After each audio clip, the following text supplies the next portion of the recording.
Good afternoon, ladies and gentlemen. Welcome back to the Zig Zone, BG Falcon Media's sports talk show, radio show, where we take you through everything going on in the world of Bowling Green athletics. I'm Holden Ruck, your host from the Falcon Media Sports Network, and I'm once again joined by three very talented analysts from the Falcon Media Sports Network, Dawson Pelter, Artie Abrego, and Noah Seeley. Gentlemen, how are we doing today? Doing good. Excited to be here. Yeah, excited to be back here on the Zig Zone. It's been a minute for me since I've been on this show, but it's nice to be back. Yeah, it's going to be fun. I'm in the Ben Korak seat today, so it's going to be a good one. That gets me every time. It shouldn't, but it's always designated now, yeah. The designated Ben Korak seat. But, yeah, there's a lot of action this weekend. We have 5 sports in play now. I didn't call it at the time because I think it was the show Tyler hosted, but we hit the spring sports equinox, as I like to call it, or maybe they call it solstice. I don't know. But regardless, we once again have 5 sports in action, so there's plenty to talk about for this show today. We're going to go ahead and get you started talking about the action for the hockey teams. Bowling Green hockey very much in contention for home ice for the first round of the Mason Cup playoffs, and they came into this weekend, their final home series of the year, with the chance to cement their spot in that top 4, hopefully hold on to home ice against the Minnesota State Mavericks. Outcome, not exactly what they were looking for.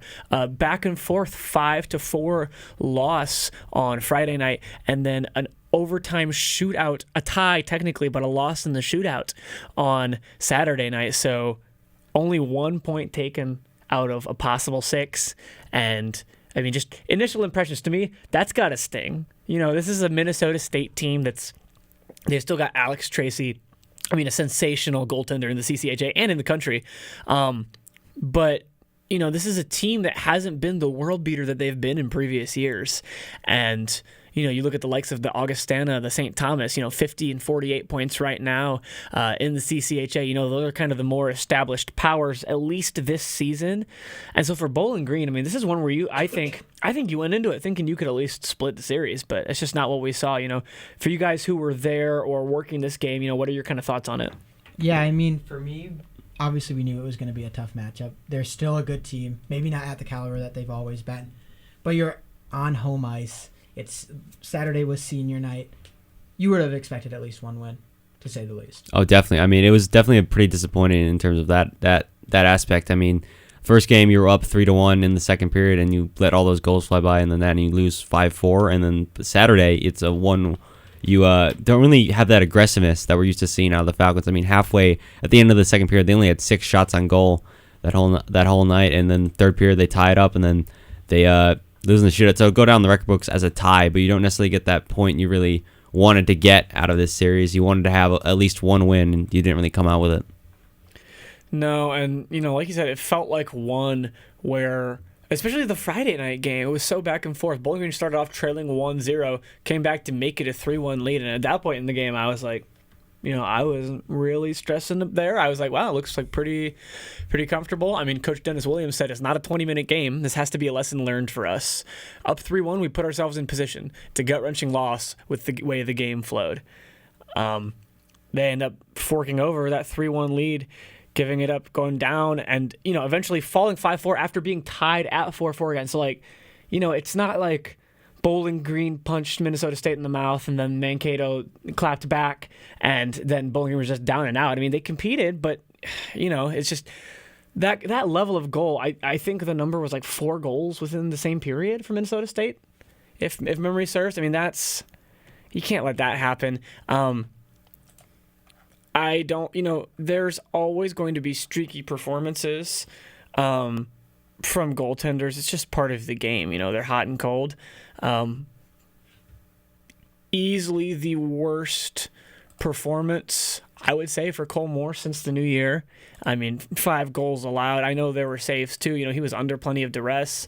You can talk about, man advantages. I know there's a power play goal. You get Braden Crampton ejected in a scrum, which has become kind of a staple of the Slater, which on just a side note is a really, I don't know if it's like the best optics, but it's kind of cool optics for this team. You know what I mean? Like they don't take bullying from anyone. They'll give it right back to you defending home ice. But regardless, Friday, just not what you want. I mean, Saturday, I think was a little bit of silver lining. You get a point, but you can't have a Friday night like they did. Cole Moore, I would say, had a better game on Saturday for sure. It was a lower result, but 1-1 and you still can't close. That's not just on the goalkeeper at that point, or the goaltender. The issue goes deeper, and I feel like they weren't very good out on the ice. Clearly they were able to score at a pretty high volume. 4 goals on Friday is darn good against a goaltender like Alex Tracy. He's truly as good as they come right now. But yeah, it was a good bounce back performance, I thought, for the most part, from Cole Moore in that second game. Like, as you mentioned, he let one by early in that first period, but he really bounced back in the second and the third. He made 37 saves in total. He made 10 in the third period, 13 in the second period. So he definitely had a big bounce back game. But yeah, you don't really have that like sort of aggressiveness we're used to seeing with the Falcons trying to attack the net up until that third period, where they finally got one by from Dominic Ryman, who scored that goal in the third period. But yeah, it was just disappointing on multiple aspects. You had Friday with that 3-1 lead, and then you had Saturday where you're senior night. You really expect the team to play the best in that moment when you have so many guys graduating and so many guys being celebrated that night, and they just didn't really put their best foot forward. And it was kind of shocking in that aspect that they didn't have that little bit of like fire or I keep using the word aggressiveness, but I will keep using it, that we're used to seeing from the Falcons. Yeah, without a doubt. And I know we are kind of knocking on Moore a little bit, but it was a very good offense that he was facing. They were getting the puck down there. Yeah, I don't think that we're not out on Cole Moore by any means. I'm certainly not. It's just an unfortunate thing to see when we've seen him have better games against other top-notch offenses. I would argue he played better against Augustana. I would argue he played better against St. Thomas. Yeah, without a doubt. You win some, you lose some. It's just the way it goes, especially, again, you give up the major penalty, get a defenseman, a pretty high-level contributing guy like Braden Crampton, too. Those things are going to happen. They're going to not go your way sometimes. It mostly was concerning to me because we have it it's kind of the, blow-up performance. Not that 5 goals is on him. 5 goals is still just a lot, period. No goaltender is going to walk home happy or, go home happy after the game about that. And that's not something he's done since the year turned. He struggled earlier this year. His freshman year, he was kind of hot and cold. And in the time that Christian Stover was still here, they kind of traded off the role a little bit when either of them was on a hot or cold spell. So it's not, we're not out on Cole Moore, but with the uncertainty of Jacob Steinman, the unprovenness, I would say, of Tyler Palmer, you need the best. And it feels like between the team and also a little bit Cole Moore, Friday night did not get their best. The reason I'm not worried is because Saturday night, again, you kept it at 1-1, lost in the shootout 2-1, but that's a shootout. Those are hard. It's, it's a one-on-one opportunity. That's what you pray for in regulation. So, you're not going to knock the goaltender for, letting one in there. But, I think the biggest thing is, wow, your next and final regular season series could not matter more. You're out of contention at this point for the top seed. It's not going to happen. You're down 6, and the schedule is not in your favor. I want to say, Artie or Noah, one of you told me that Minnesota State plays Northern Michigan next. Yeah, I did. So Minnesota State's not going to drop. They're not going to give up a 2-point lead in the standings. 6 points on the weekend would put Bowling Green at 50. Augustana is done playing, but that also would assume that St. Thomas doesn't get any more, or that Minnesota State doesn't sweep Northern Michigan. So, top seed is out of question. Basically, I think what you need to do, if you're Bowling Green, you got to just do everything you can to get up into the top 4. And the way that's going to happen is you need to take 5 points against Michigan Tech. You take 5 or you sweep them, and both teams will be at 49, or BG will be up 1 at 50, or I guess up 2, because then Tech will be at 48. But regardless, I don't think with Mankato playing Northern Michigan, I think they're out of reach, even though they're only up 2. I think getting 6 points is very optimistic. I don't see that happening this coming weekend. I think you've got to hope that you can get a win, a regulation win and a tie and win in overtime, frankly. I mean, I think that's kind of early. I mean, you could win outright twice. They could sweep. Michigan Tech's still beatable. They only took 4 points on the weekend against Lake Superior State this past weekend, but is also a team that's been able to compete consistently this season with the likes of, Augustana and St. Thomas, just as Bowling Green has. So it's not, it's no gimme game like you might get against, a Ferris State. Yeah, I mean, it's still definitely a winnable game for the Falcons. I mean, we obviously it was a disappointing weekend, but they're still a very talented group, talented team. They've had insane victories this season, like Ohio State and among other CJ teams. So, I mean, you would hope to get out this weekend with a sweep. But yeah, you would at least want to pick up one win of this 2-game series to at least feel comfortable of getting back a shot at home ice for playoff hockey. So, I mean, it's definitely going to be tough. I mean, you're at 44 points now. Minnesota State has 46. You can move up in that threshold. It's going to take a lot. You're going to have to beat Michigan Tech in one of these games. I think, let me double check this. Let me fact check myself. I'm pretty sure you have to, I think you have to take more points than that. I don't think one win's enough because I think they split with Minnesota State earlier in the year. I'm fact checking myself on that. But you don't have a tiebreaker, and you can't expect Minnesota State to drop more than maybe a point. So they need an outright crazy sweep. Things happen, yeah. But are you expecting Northern Michigan to put on a Renaissance performance? Probably I'm not. Personally not.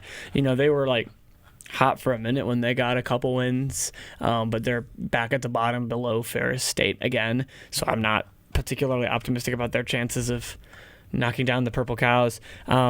They split with Minnesota State earlier this year. They had a shootout loss in the first on Friday and then a shootout win on Saturday. So they were even, and now they are strictly behind in the tiebreaker after this weekend due to the loss on Friday specifically. So that in mind, I mean, you have to pass them outright to jump them. That's why I don't see that happening. I think your only option is to jump Tech by taking 5 points or 6. And what is nice about that, though, is that you do hold all the power in that sense. Like, it is hard to win both. It is, but I mean, if you rebound and take care of business in both of those games, that's it. You don't have to, rely on Northern Michigan to throw a nasty left hook. I mean, it's completely in your hands, which is nice for this team. It's also interesting because if you go up to Houghton and you take on Michigan Tech and you take 5 or 6 points, you're going to put yourself ahead of them and put yourself at 4, and you're going to put them down to 5, and you're going to get a rematch literally the next weekend, the first round of the Mason Cup playoffs, 4 versus 5 at the Slater. Alternatively, if you play them close this weekend and you don't win the series overall, there's a decent chance that you go right back up there the next weekend again, because Minnesota State's they're a pretty good bet to take 5 or 6 points, I would say. And so, I mean, if Bowling Green splits the series, they're probably playing Michigan Tech again the following week, first round of the playoffs. If they win the series outright, they're going to host Michigan Tech, just flip venues. If they lose, they're going to just probably play Minnesota State again, which is crazy. So one of your last 2 opponents, realistically, are kind of your only options here, unless, I mean, something ridiculous happens with St. Thomas, and I don't see that happening. And, well, obviously, like, you want the home ice. But I do think that the Falcons can go on the road and beat one of those 2 teams. And, I mean, I guess we'll see it this week with Michigan Tech if they're able to take a game. But the thing is, Slater Arena, it's one of the best places for a team to play at, especially for playoff hockey. Yeah, I mean, exactly. Like, you're gonna get as much of a home ice advantage as you can get, you're gonna find at the Slater Family Ice Arena. That's a really good point, to your credit. I mean, yeah, I don't know. It's a tough one. Looking at this week, I think you just have to hope you can take care of business and then get them on your home ice. But it's also like, they say it in like the NFL when like divisional teams meet in the playoffs again. Like, it's so hard to beat a team, exactly, multiple times. It often feels like a team gets their lick back at some point or another. It's just a tough draw. I almost like, I don't see it happening. I'd almost be as optimistic if it was like hey, you're going to play a St. Thomas team that just got smacked around by Augustana. And, I think the top 5 teams are still pretty tight. I think they've all hung pretty well together. I mean, only 6 points between the top 5, like separating number 1 and number 5, Augustana and Bowling Green. That hasn't happened in a long time in the CCHA, that 5 teams going into the last week could still win the regular season. So, I mean, it's clearly anybody's league. Anybody can get hot. But, I mean, you just got a tough draw either way. And I think as much as you maybe don't want to play the Huskies 2 weeks in a row, I think just like the getting them on your home ice and in a best of 3, because, you get to the Mason Cup playoffs and you got Friday, Saturday, Sunday hockey. It's not just take 4 out of 6 points or whatever to win the series. So, yeah, I mean, there's a lot of ways that it could play out. But I think, looking to this weekend, they've got to just try to, get hot and win the series against Michigan Tech.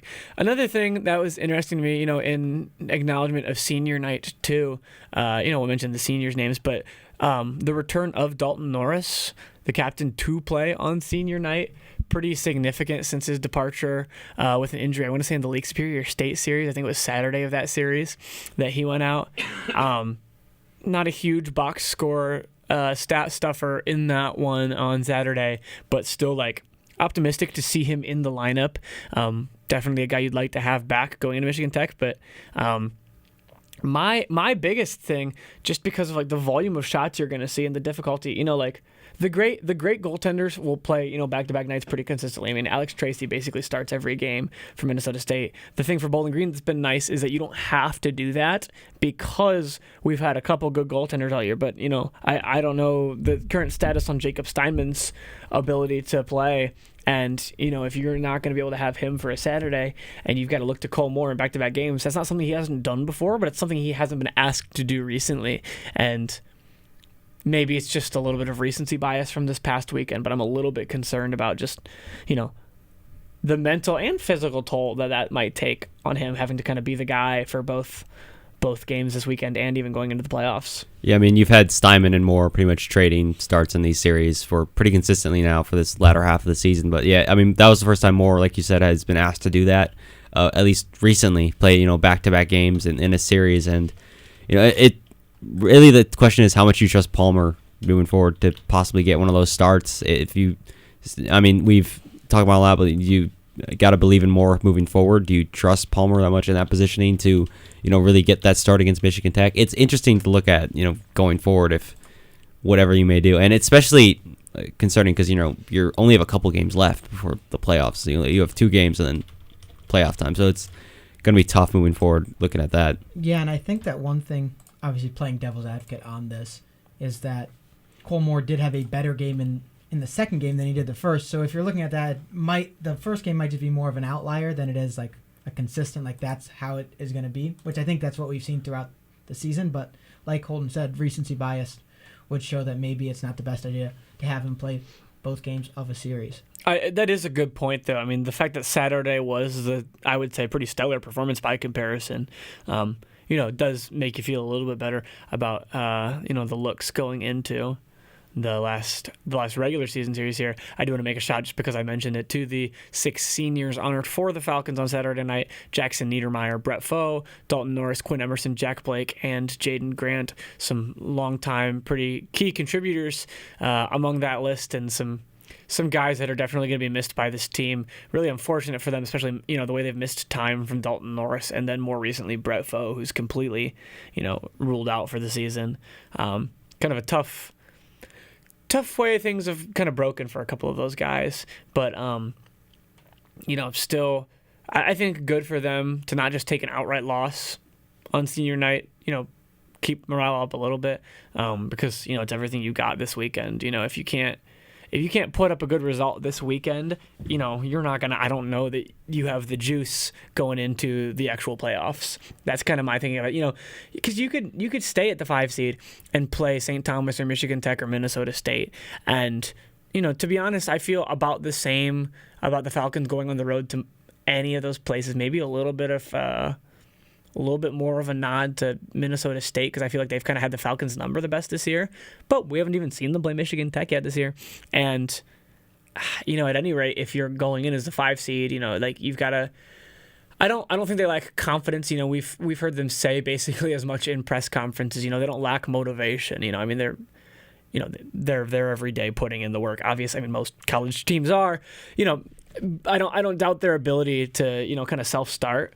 But, it's just difficult when you take, if you have a bad result, it's kind of hard to shake off the taste of that, I think. Suffice to say, I think for the Falcons to have a real shot at making a run here, I think they need to get home ice for that first round. I feel like the environment was pretty impactful for them last year in the first round of the Mason Cup, and I kind of feel the same way now. The packed slate is like a huge advantage. We've seen it all season long. Just how packed in it gets, how loud it's gotten. 2 sellouts this season. It's an insane environment, and you want that environment for the Falcons. You head into the playoffs. Every time you get home ice, that's an insane advantage for your team.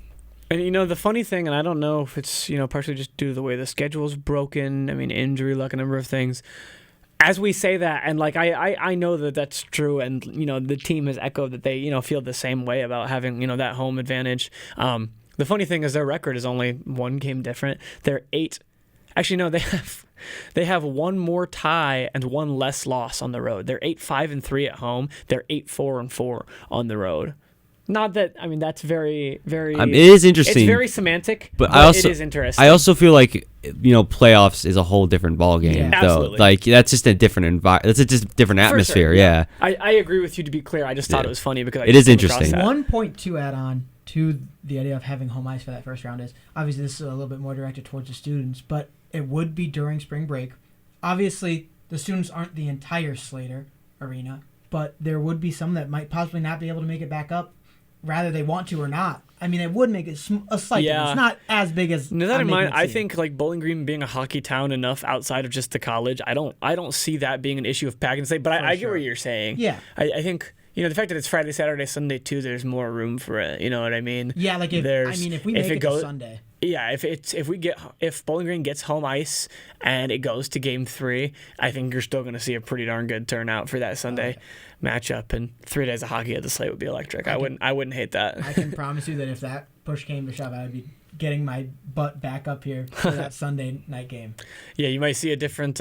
If Bowling Green does get home ice and we see a 3-day series that weekend after spring break, you may see a little bit of a different rotation in this room, depending, because I think there's going to be a lot of eyes there, a lot of us there probably. So. But yeah, I mean, it all comes down to Michigan Tech right now. It's a kind of a team that Bowling Green's beefed with a little bit. Some transfer off-season drama a couple of years ago in the end of the Ty Agner era. Certainly plenty of love lost between the teams, I would say. So I think it should be a really, really exciting one to end the season, regardless of outcome. But it's really pivotal for Bowling Green I think they have to take 5 or 6 points here or they're, skating on thin ice.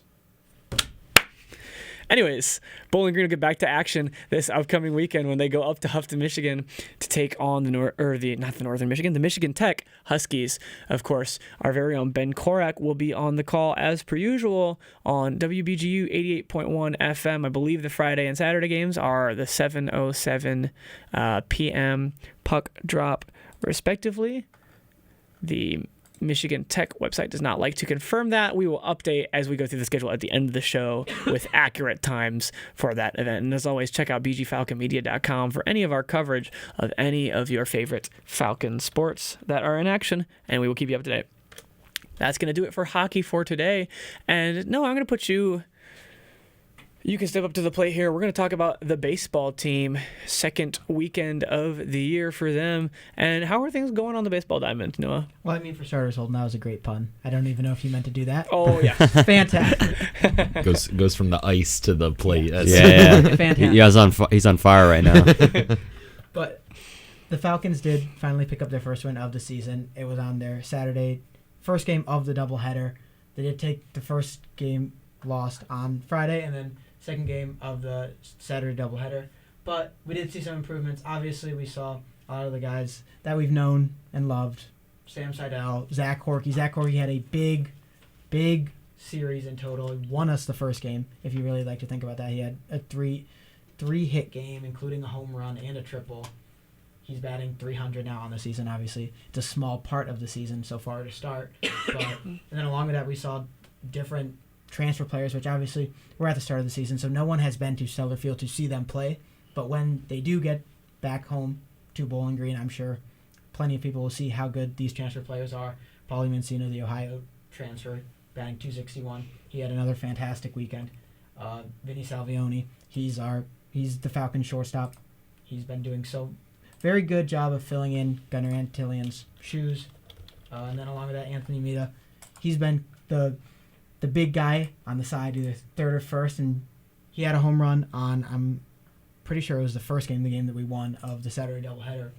But overall, it's been pretty good. I think the biggest thing, which is kind of interesting to me, has been the pitching has been a little bit behind, which I know myself and Tyler Kavlich, the other baseball beat, have talked about this. It does take a little bit longer for pitchers to get into the rotation. Rhythm. Yeah, just because it's still cold outside, even though they are in Georgia, North Carolina.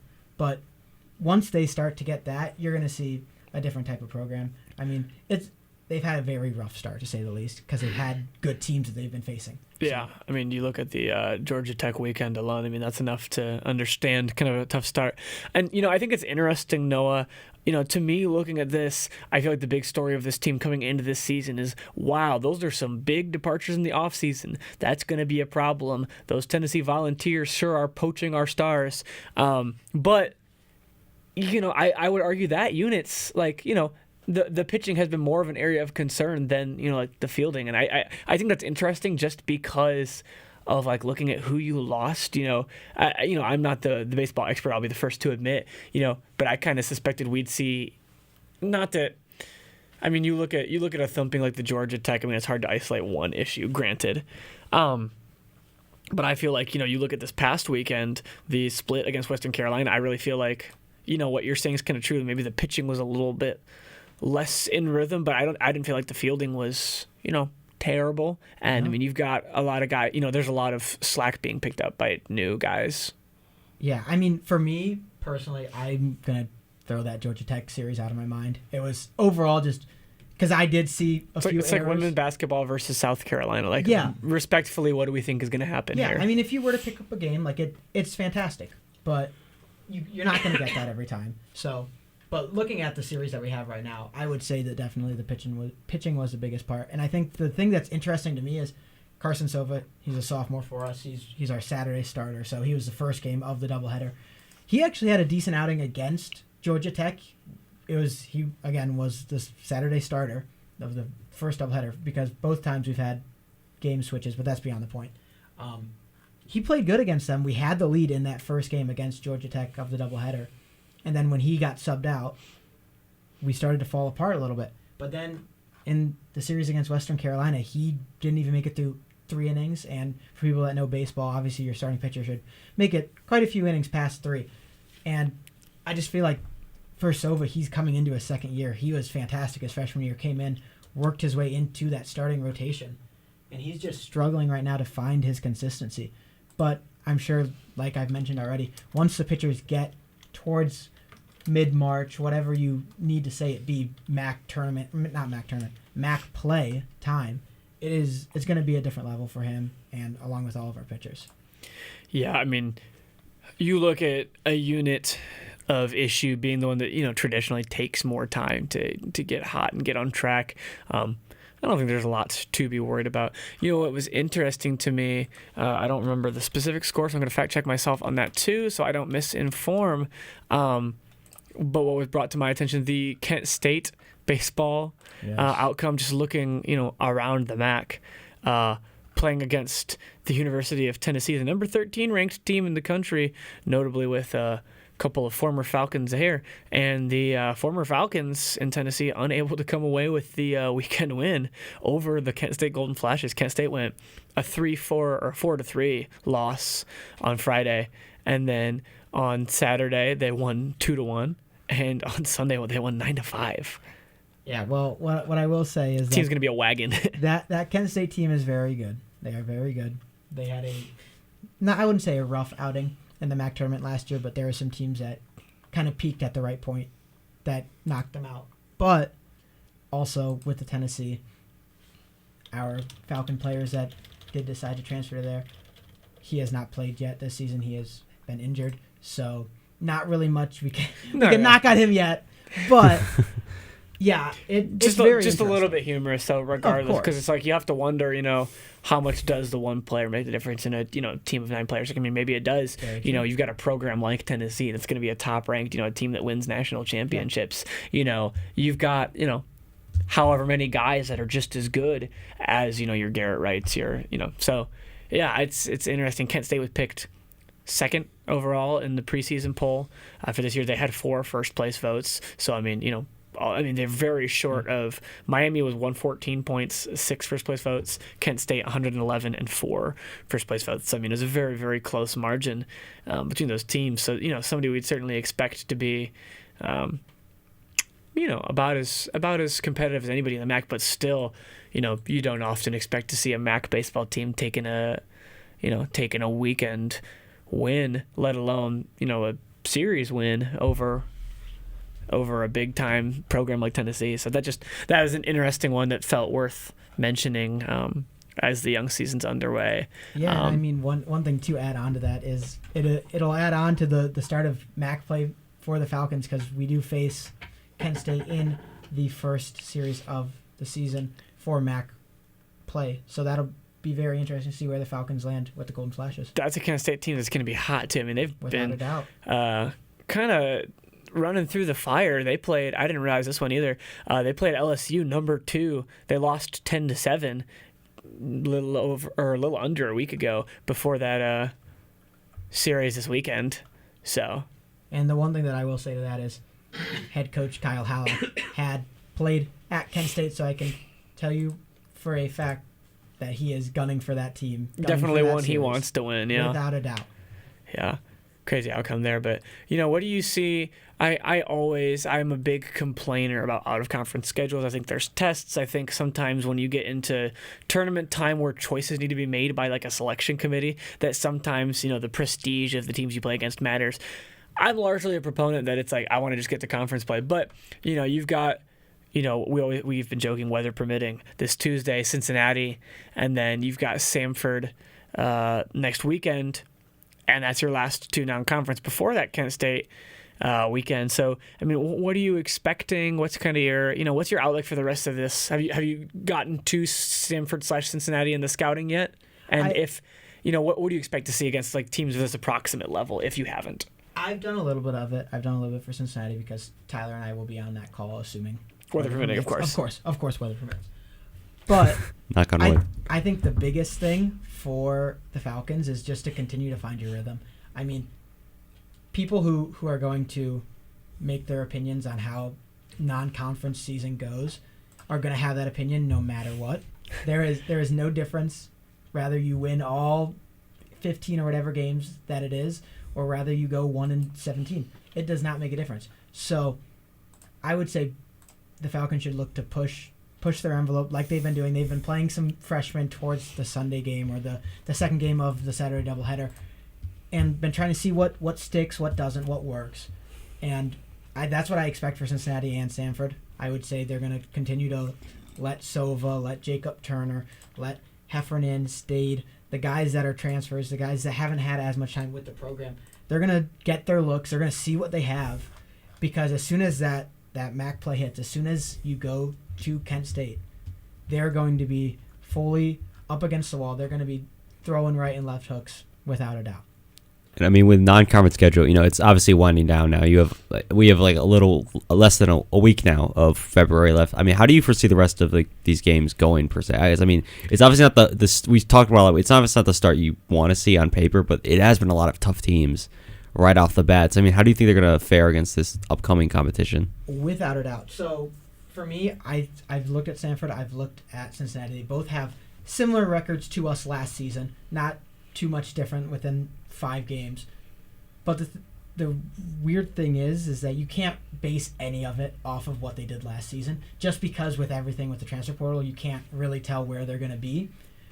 But based off of what we have, it's going to be good matchups. And if we take that series against Samford, it would be nice. I would love a series win over Samford if I were the Falcons, because it gets you into that momentum swinger against Kent State. And I think that's the biggest thing too, is losing a series against Samford. Maybe that doesn't hurt you as much as a winning series against Samford, because that momentum is way bigger than the lost momentum if you lose it. Right. One thing I wanted to mention, you were talking, Noah, about the rhythm versus Western Carolina. One thing I noted when looking kind of at the score, offensive inefficiencies. Do you kind of have anything to say about that? Bowling Green in that first game up 3-0, finally get that in the fourth inning, and then that was the only inning they scored. Looking at the next one, Bowling Green ended up winning 6-5, but then 3 of those runs were in the 8th, and then they were shut out in the last one. So what do you kind of do with that? So one of the biggest things that did happen last year a couple of times was the Falcons had those peak innings where we saw it a lot of times. There were some long games at Stellar Field last year because they had long 7th innings, long 8th innings, long 9th innings.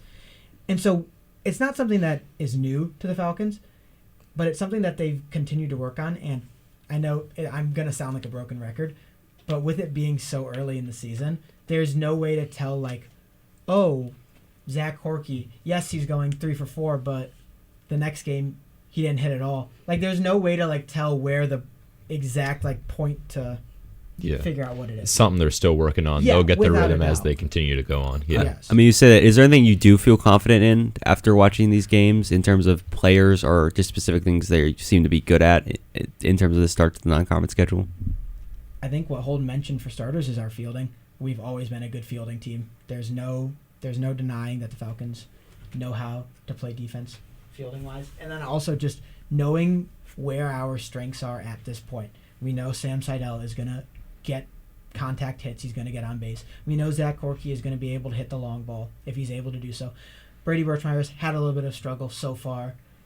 There is no doubt in my mind that he will come back and he will have a good 2 series before MAC play starts. And then that the few transfers, the older transfers, like I mentioned, Pauly Mancino, Anthony Mita, and Vinny Savion, they've all had experiences somewhere else, and they're older up, junior, senior status, that they're kind of leading the way. Because the one thing that's different about this Falcon team that we haven't seen before is there's no one set leader.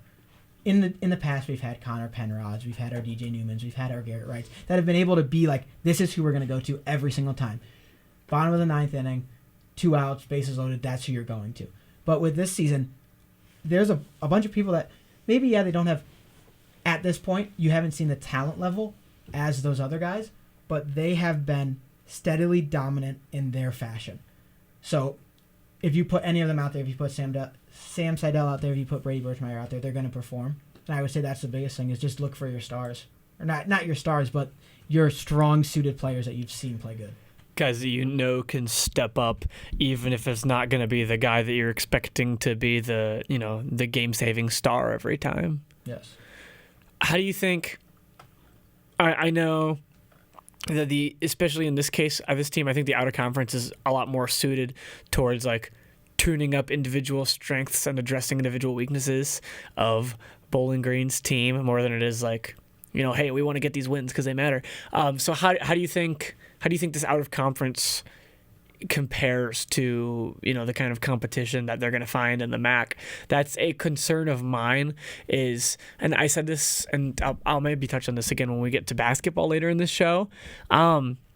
I think there's been kind of a common trend for a lot of sports to have an out-of-conference schedule where you play a couple games that are easy wins because it's like a lower conference or just kind of a lower-tier team, and then get smacked around by a power conference team that's ranked, and don't really play a lot of teams that are on the pretty equal footing of what you're going to see in your conference. And to me, that's, also an area of concern. You can, tune up all you want, but it's easy to throw strikes against not that they're having like bad D2 teams on their schedule, but you know what I mean?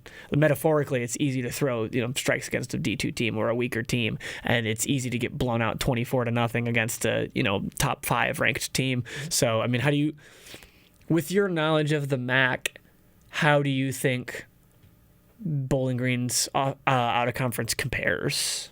While I would love to pride myself on being this big MAC baseball ball knower, I don't think anyone can pride themselves on that right now because it's so different. One thing that we have seen so far throughout talking with the entire team when we did our preseason preview is that as of right now, there is, I'm pretty sure, either 1 or 0 players from the MAC that were on the All MAC first team for baseball still in the conference or on the same team that they started with. So like people like Garrett Wright, DJ Newman, etc. Well, DJ wasn't on it last year, but those guys that were on the All MAC first team are no longer in the conference or on a different team.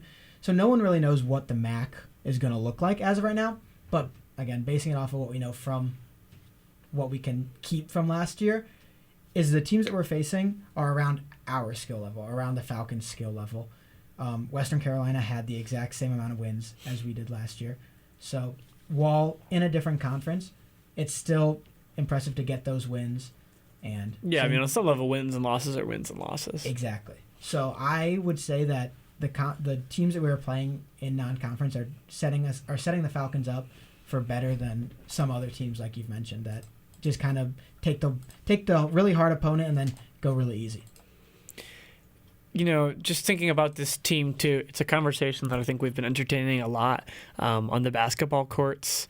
You know, where do you think, given the talent that you have on the team, the amount of time that's been, that he's been here, and maybe the nature of the MAC being a little bit wider open than it might have been in previous years, this year, kind of ignoring what you've seen on the diamond, I mean, where do you think the expectation should be for this team? You know what I mean?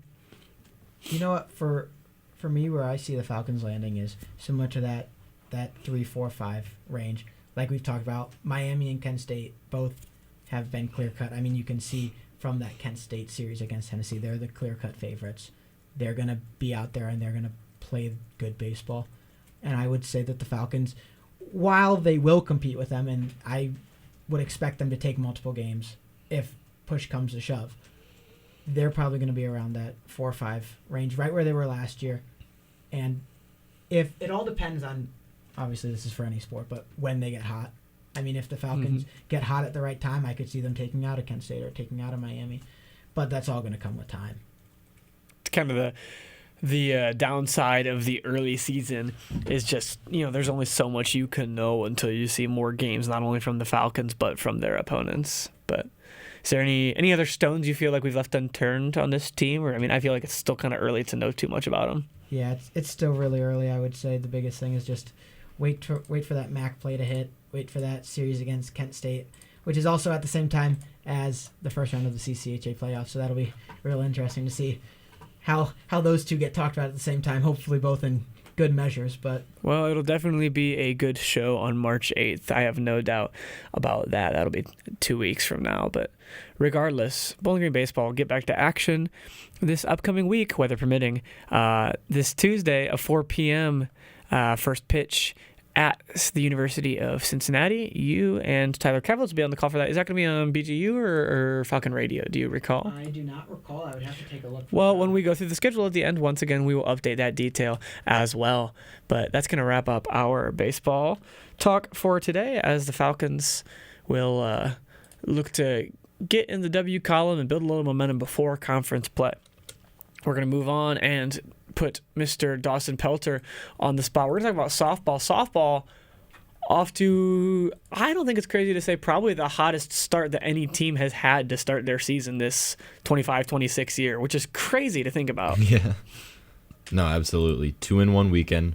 Falcons improving to 8-2. It was a great one. So Friday, they faced off against East Tennessee State, won 5-2, and with that game, we talked about their historic start. When they won that game, they tied the program record for the best start in school history with that 2018 team. Now they ended up losing on Saturday to ETSU later, so that streak is no longer there. However, amazing start to the season, obviously. So in that Friday game, ETSU was previously undefeated to start the season so far, so knocked them off 5-2, great win.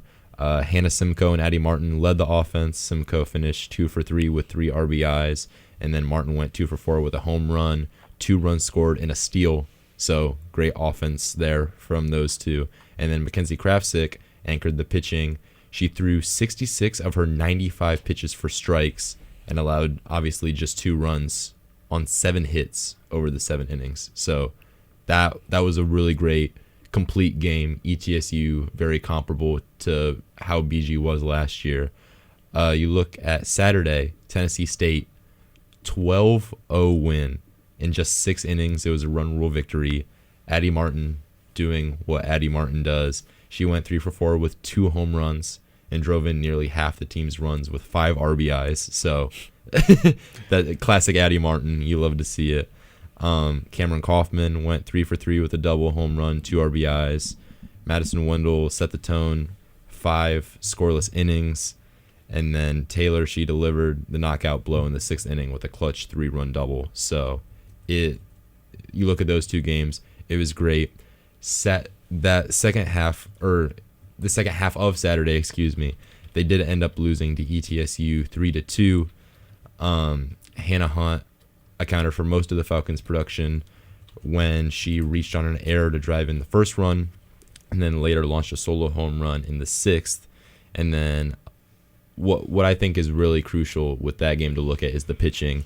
Olivia Roth threw a complete game, 6 innings, and was incredibly difficult to hit. Obviously, 3-2, very low-scoring game. And then Katie Hutter showed great base running awareness as she turned a fielder's choice into the game's opening run. So, kind of looking at that, a lot of key players doing well. We talk about Addie Martin, we talk about Hannah Simcoe, we talk about all the pitching. I feel like the pitching is the main thing you have to look at. That and the offense, right? Some of these games winning 12-0, that's pretty great. Which in that one too, you have to talk about the defense, which relates to the pitching, right? 3-2, 12-0, 5-2. Those are great wins that you really love to see. Yeah, I mean, really a really hot start, as you said, now off it again, but, as well as they've started through the first, portion, now sitting at 8-2. And I'm really, I think just the margins of the victories or, the margins of the games, I would argue they've played one game that wasn't close. Yeah. It was that 4-10 loss to Furman, who they also beat previously 17-8. And then outside of that, they only have one other loss, and it was a 1-run loss, 2-3. So, I mean, you're competing with everybody so far. I mean, the offensive production seems very up. I feel like they were kind of streaky. Last year, it was obviously, a bit of a rebuilding year, bringing in Coach Gardner, just getting this program on the right track. But still starting 8-2 is far beyond, 8-1 actually, far beyond what I expected to see from this team. Yeah. In such a short amount of time, just the second year for Coach Gardner. So, a lot to like, a lot to be optimistic about. One thing that kind of kills me is they've got a long non-conference here. It's the weekend after the baseball conference opener and the CCHA playoffs opener. March 13th, that Friday, is the first conference series for softball as they play Friday, Saturday against Central Michigan at home on Missouri Field. But you've got a lot of good tests until then. This coming weekend, they'll have Illinois State, UIC, Albany, and Colgate, and Beth and Cookman. So five games in a tournament at in Madeira Beach, Florida, the Make It Happen games, I guess it's called. A lot of some good tests there, kind of varied. I wouldn't say that those teams are all on the same par of each other, but I mean, you've got a lot of tests regardless. Yeah. 5 games is going to give you plenty of tests. Yeah, no, definitely. Looking at all of those teams' records from last year, which granted, we talk about the transfer portal and how that affects things. But with the exception of UIC, all of those teams won around 20 games. So comparable. BG won, 16 games last year. So very comparable. What I'm most excited for, actually, is that Coastal Carolina game. Yeah, the next weekend. Yeah, they were 42-19 last year. So that'll be, all of these games are obviously tests, as you mentioned, because teams still figuring out their rhythm. Gardner still in her second season so far. But I feel like that Coastal Carolina game is going to be a really big test for them to see kind of how things are looking against really good opponents, kind of top of the MAC opponents. Also, correct me if I'm wrong, was head coach Michelle Gardner at one point at Coastal Carolina? She was, yeah. She was an assistant coach there in early 2020s, yeah. So a nice little revenge game there. Exactly, yeah. I'm really excited for that one with that too, that storyline there. So Yeah, they've got Wednesday, Friday, and Saturday. They'll play Coastal Carolina, Charleston Southern, and a doubleheader on Friday, and then another one-off on Saturday. That's March 4th, 6th, and 7th. So a little trip down to South Carolina for them there. I think those are going to be more telling of the mettle of this team, arguably, than the weekend prior, this coming one. Yeah. But a lot. I feel more... I like this conference slight better. I feel like this is more telling of where the team's at than, what we've seen in a lot of other sports, including, the baseball one, in my opinion, at least. So they're going to be, it's going to be a fun non-conference to finish out heading into that MAC play against Central Michigan. What's your outlook on the MAC from what you know, Dawson? Obviously, I think fan-wise, university-wise, the expectations aren't, overly lofty at, just 1 or 2 years removed from a 6-win season. Yeah. But, where are your expectations at, kind of based on what you know of the MAC? Well, I know this MAC is very top-heavy. So Miami and Ohio are like the main favorites. In the preseason poll, they each had 5 votes for being the MAC champion. And then after that, all the rest of the teams were kind of in there. And then there were a couple at the bottom, kind of your Kent State, UMass. But talking to some of these girls kind of in the preseason preview, a lot of them said that their big goal for the season was to make the MAC championship. So, I mean, the way they've started, these are teams that aren't great, but very comparable to kind of what Bowling Green was last year.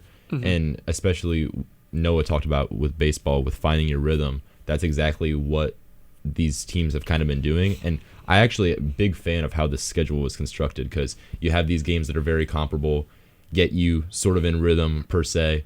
You play Coastal Carolina, gives you your first really big test. You have those, who was after that? The Charleston Southern, also very comparable, around 20-win team. And then you go right into MAC. So I feel like that's a great segue, and I feel like they can compete for a spot in the MAC tournament right now.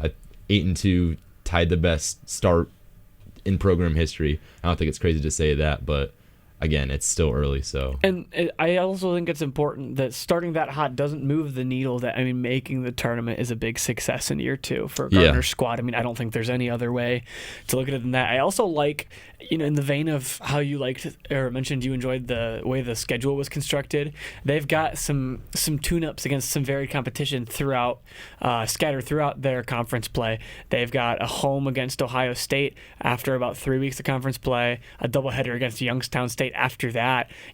Definitely a better and then a little worse team, kind of conference prestige-wise to play against. At one point, they go up to Ann Arbor, too. They go up to Ann Arbor a couple weeks after that, and then they also have a doubleheader at home against Oakland in Michigan, or the Michigan-Oakland, but at home, you know what I mean? Mm-hmm.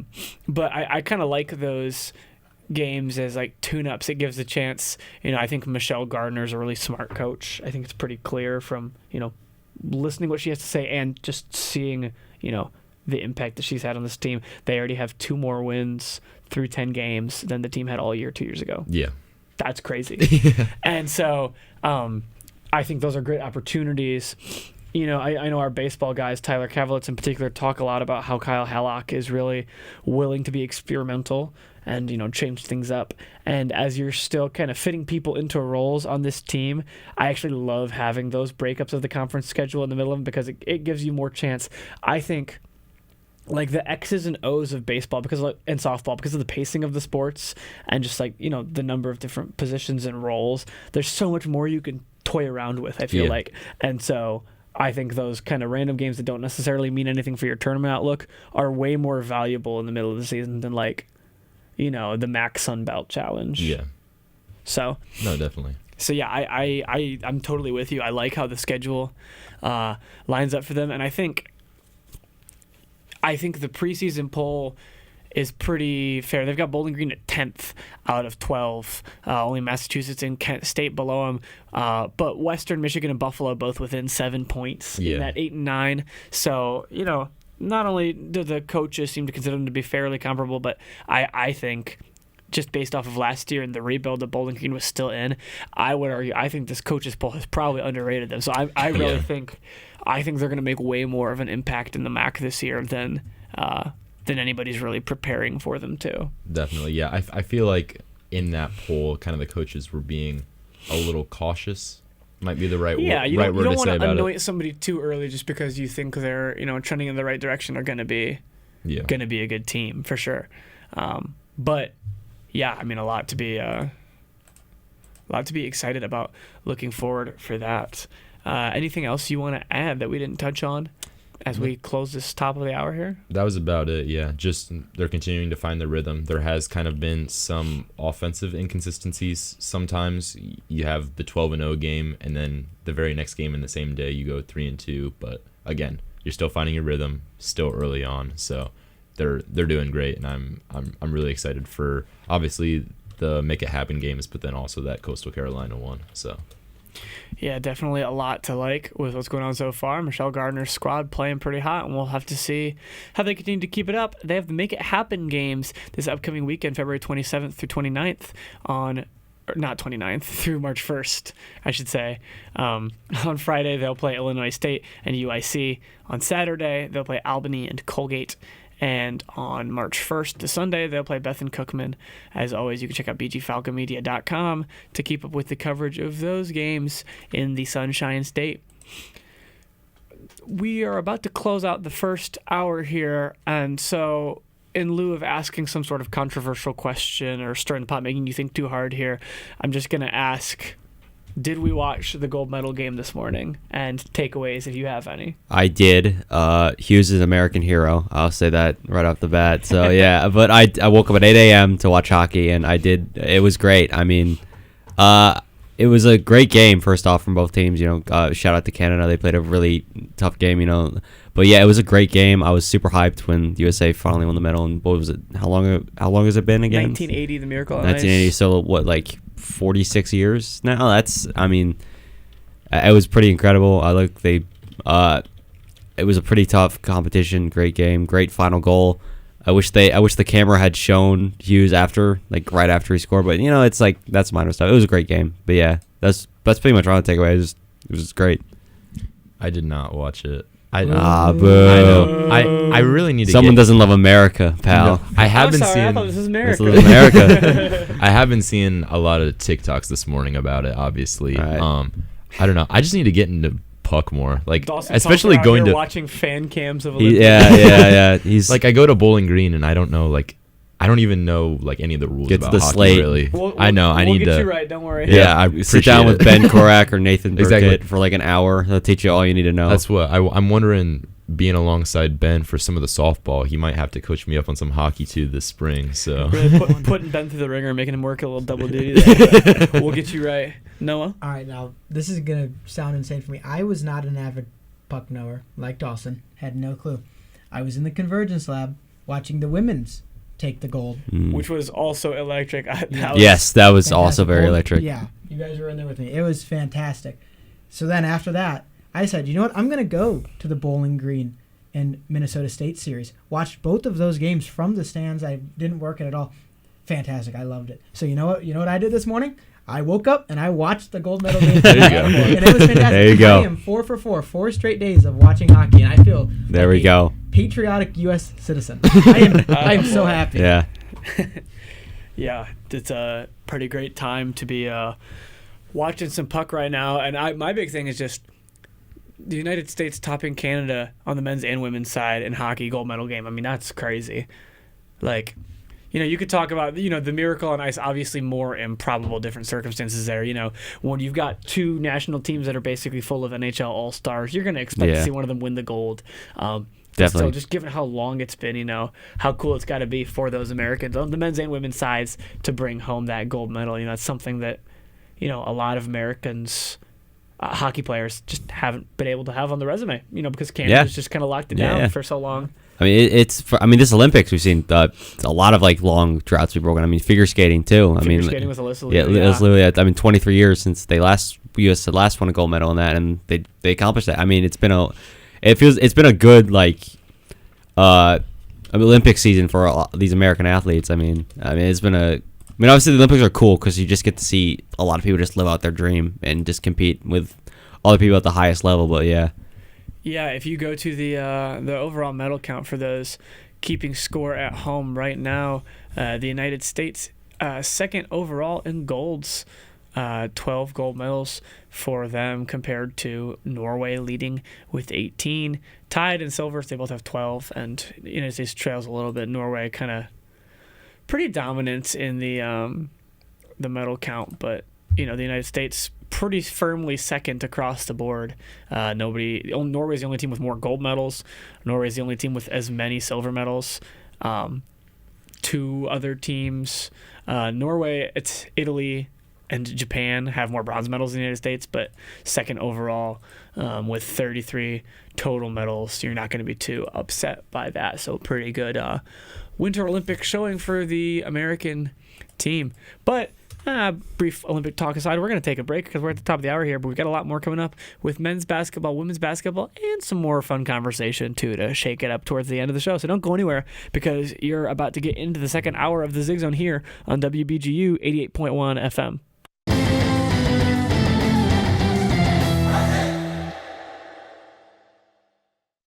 You are listening to Falcon Media Sports Network coverage on WBGU 88.1 FM in Bowling Green, Ohio.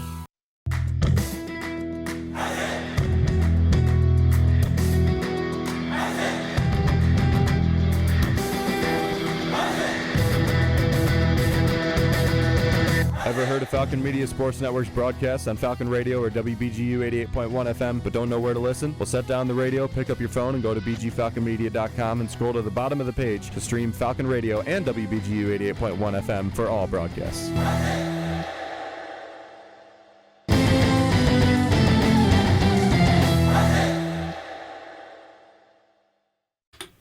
Back here on the Zig Zone, Dawson Pelter, Artie Abrego, Noah Seeley, and myself, Holden Ruck, once again, your flagship radio show, talking about everything going on in the world of Bowling Green athletics. We've got a lot more to talk about still. Baseball, we just finished talking about baseball and softball, but basketball, both the men's and women's teams coming up here.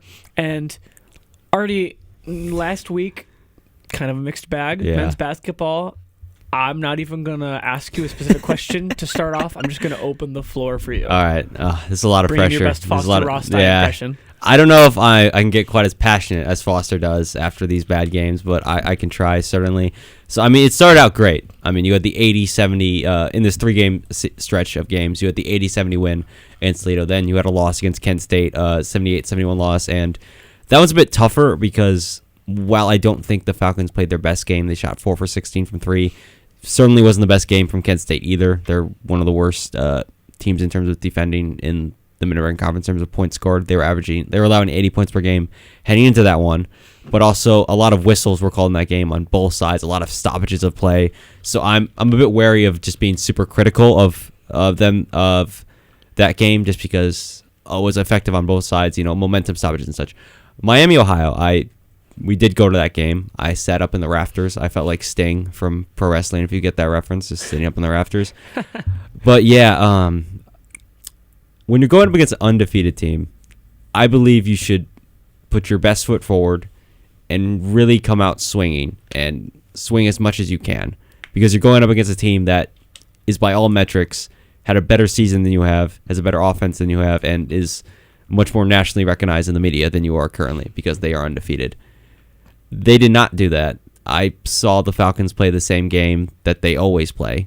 You pass around the ball a bunch. You have the players still not really moving, have any off-the-ball movement. They kind of stay in the same positions near the three-point line, which is an interesting strategy because Miami, Ohio was the best defending team against the three-point in the Mid-American Conference. They wind down the shot clock, and then they just let Javante Campbell just drive up to the rim, and hopefully he gets something. Or you just shoot a three and hope you get something. And they played the 1-3-1 zone, and they continually got exposed through it because the Miami Ohio's ball movement is so good. They couldn't really switch defenders. They had Peter Suter attack Troy Glover multiple times and just let him cook against them. Nobody made the switch. So again, it just was not their best foot forward, and it's the same game they've played throughout the entire season. This is the same offense they've run the entire season, the same defense they've run the entire season.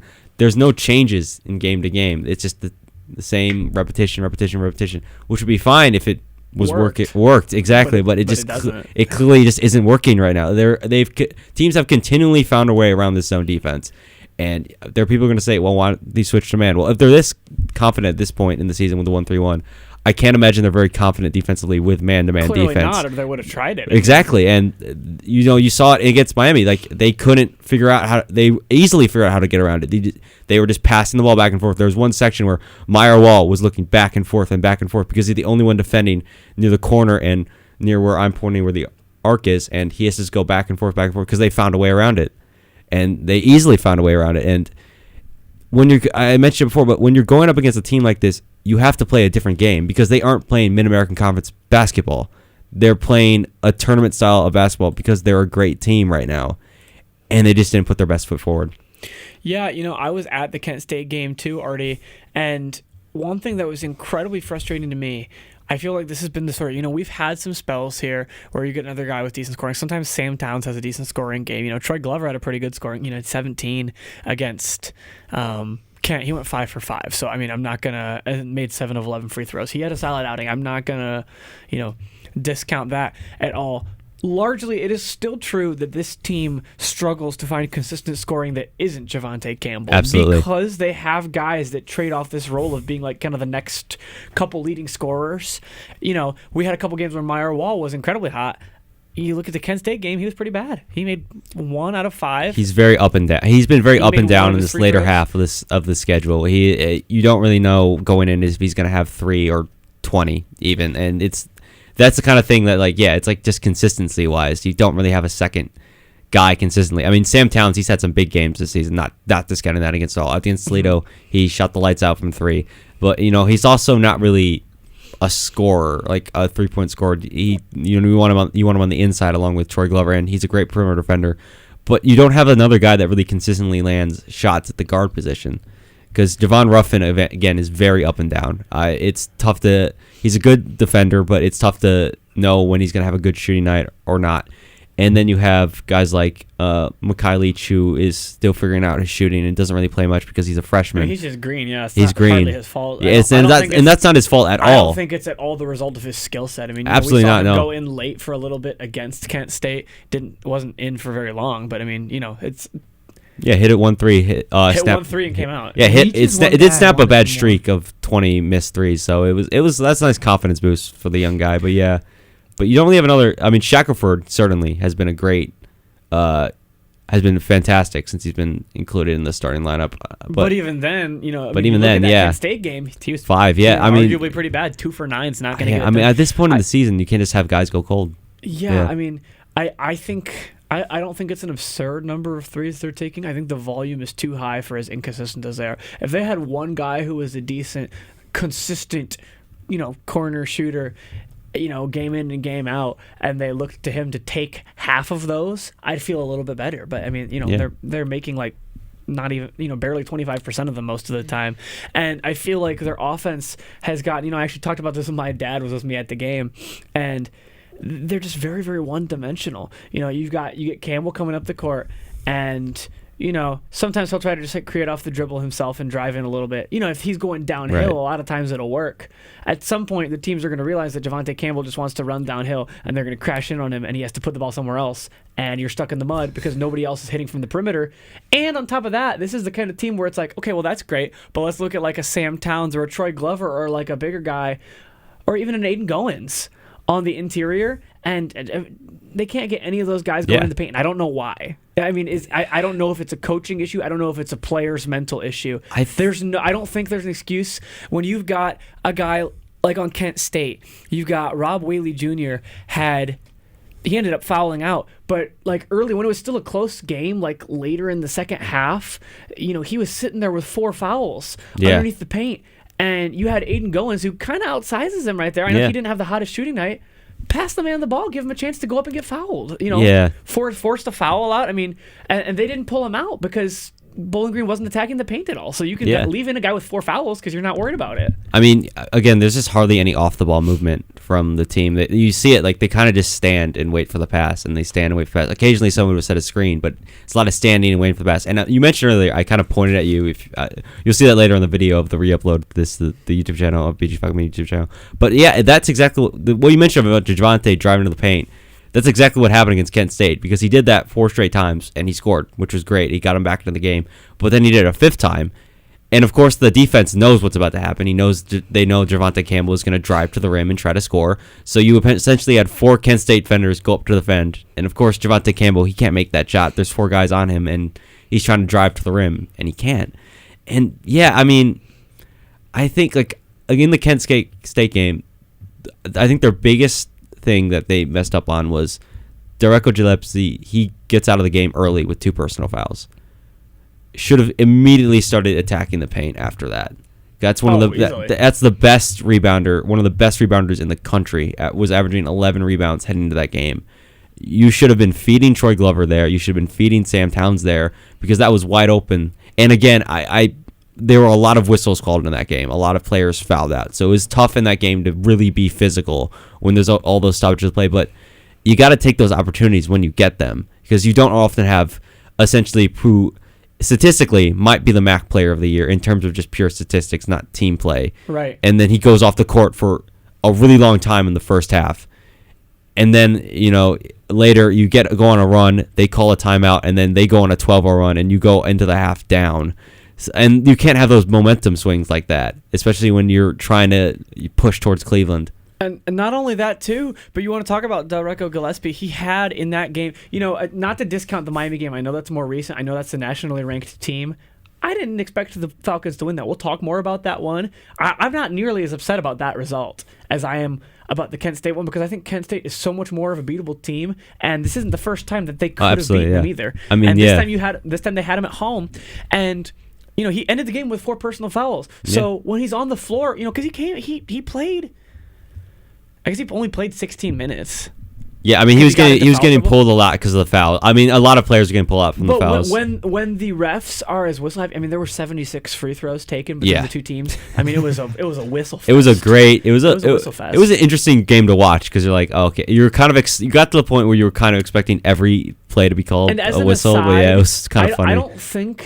I don't think that there were a lot of bad calls made, but I felt like there were inconsistent calls. I don't think there were many things that they called outright as a foul that I was like, yeah, that shouldn't have been a foul, or that shouldn't have been a travel, etc. I do think there were times where they would call it one time and then just miss it another time. Yeah. That felt very inconsistent to me. Yeah. But even that aside, I mean, to your point, you've got a guy who's really, really dominant in the paint, and he's at 4 fouls, so he has to come out of the game. You've got another guy fouling out, Rob Whaley Jr.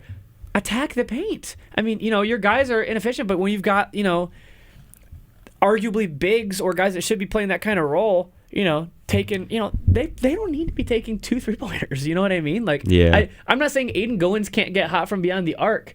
I feel like his build and his skill set is much better suited to something other than that. Use him inside. You can see with your eyes, the kind of mismatch he presented, especially on some of their, some of Kent State's depth once, Gillespie had to come out of the game for a pretty decent portion because he got in foul trouble early.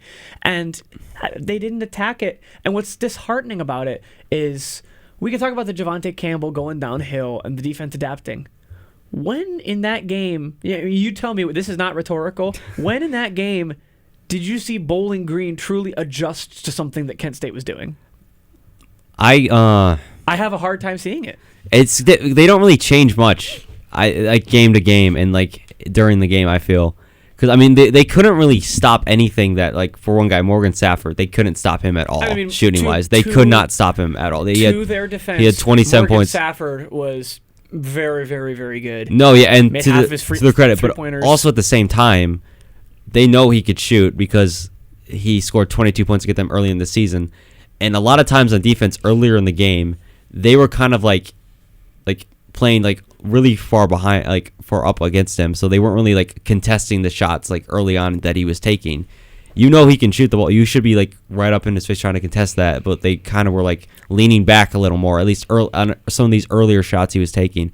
But I mean, I feel like they didn't attempt to change much, at least from what I saw. I think they tried to crash the boards really hard that game, but they didn't really succeed because they're such a good rebounding team, even with Lipsy on out of the game. But yeah, it just felt like they play the exact same game every single game they play, and so far this schedule they don't really change much game to game, and that's a little frustrating to watch because they've had the same.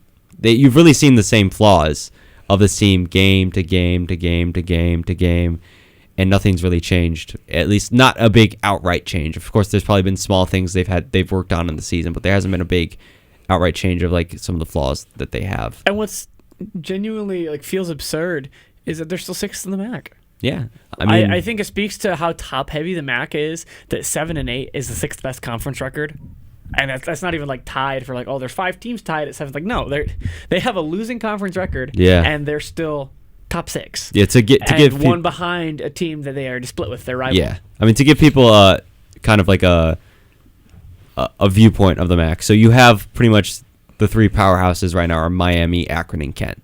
Akron's the reigning champ. Miami is obviously undefeated, and Kent is always in contention because they're coached by Rob Sendroff, and he always coaches strong teams heading into the tournament. So right now, Miami has clinched, obviously, Akron and Kent, and then Ohio. And then you have Toledo, who has an 8-6 conference record. Falcons have beat them once already this season. They split the series 1-1. And then you have Bowling Green. Then you have Buffalo with a 6-8 record. Then Massachusetts with a 6-9 record. And then following them is Central Michigan with a 6-9 record. So you're really kind of just playing at this point to either get to the 5th spot or keep the 6th, at least realistically. I mean, you can far farther than that, but I mean, there's still a chance that you can miss if you have a bad performances heading forward. But Bowling Green, they are playing Western Michigan heading up next. They beat them 72-54 earlier this season, and that was at Western Michigan. So they have a pretty solid chance of coming away with a win. And then they play UMass and then Eastern Michigan. And they have beaten UMass and Eastern Michigan earlier this season as well. So it's definitely a little easier schedule heading forward for these last 3 games of the season for the Falcons, as opposed to that really tough 3-game stretch that they just played. Yeah, and to be honest, I mean, if you look down the rest of the schedule for this team, I mean, if you go about 500 to end it out, which I think I know there's only 3 games, so you can't literally go 500. Yeah. I mean, I think you're favored or close to it in all these games. I mean, yeah. I think you're probably favored in all these games. And, I mean, that's certainly, you're not going to drop. No. You can only go up from that. Yeah, exactly. I think that's really huge for them that the MAC is so top-heavy, because I know you lost to Kent twice.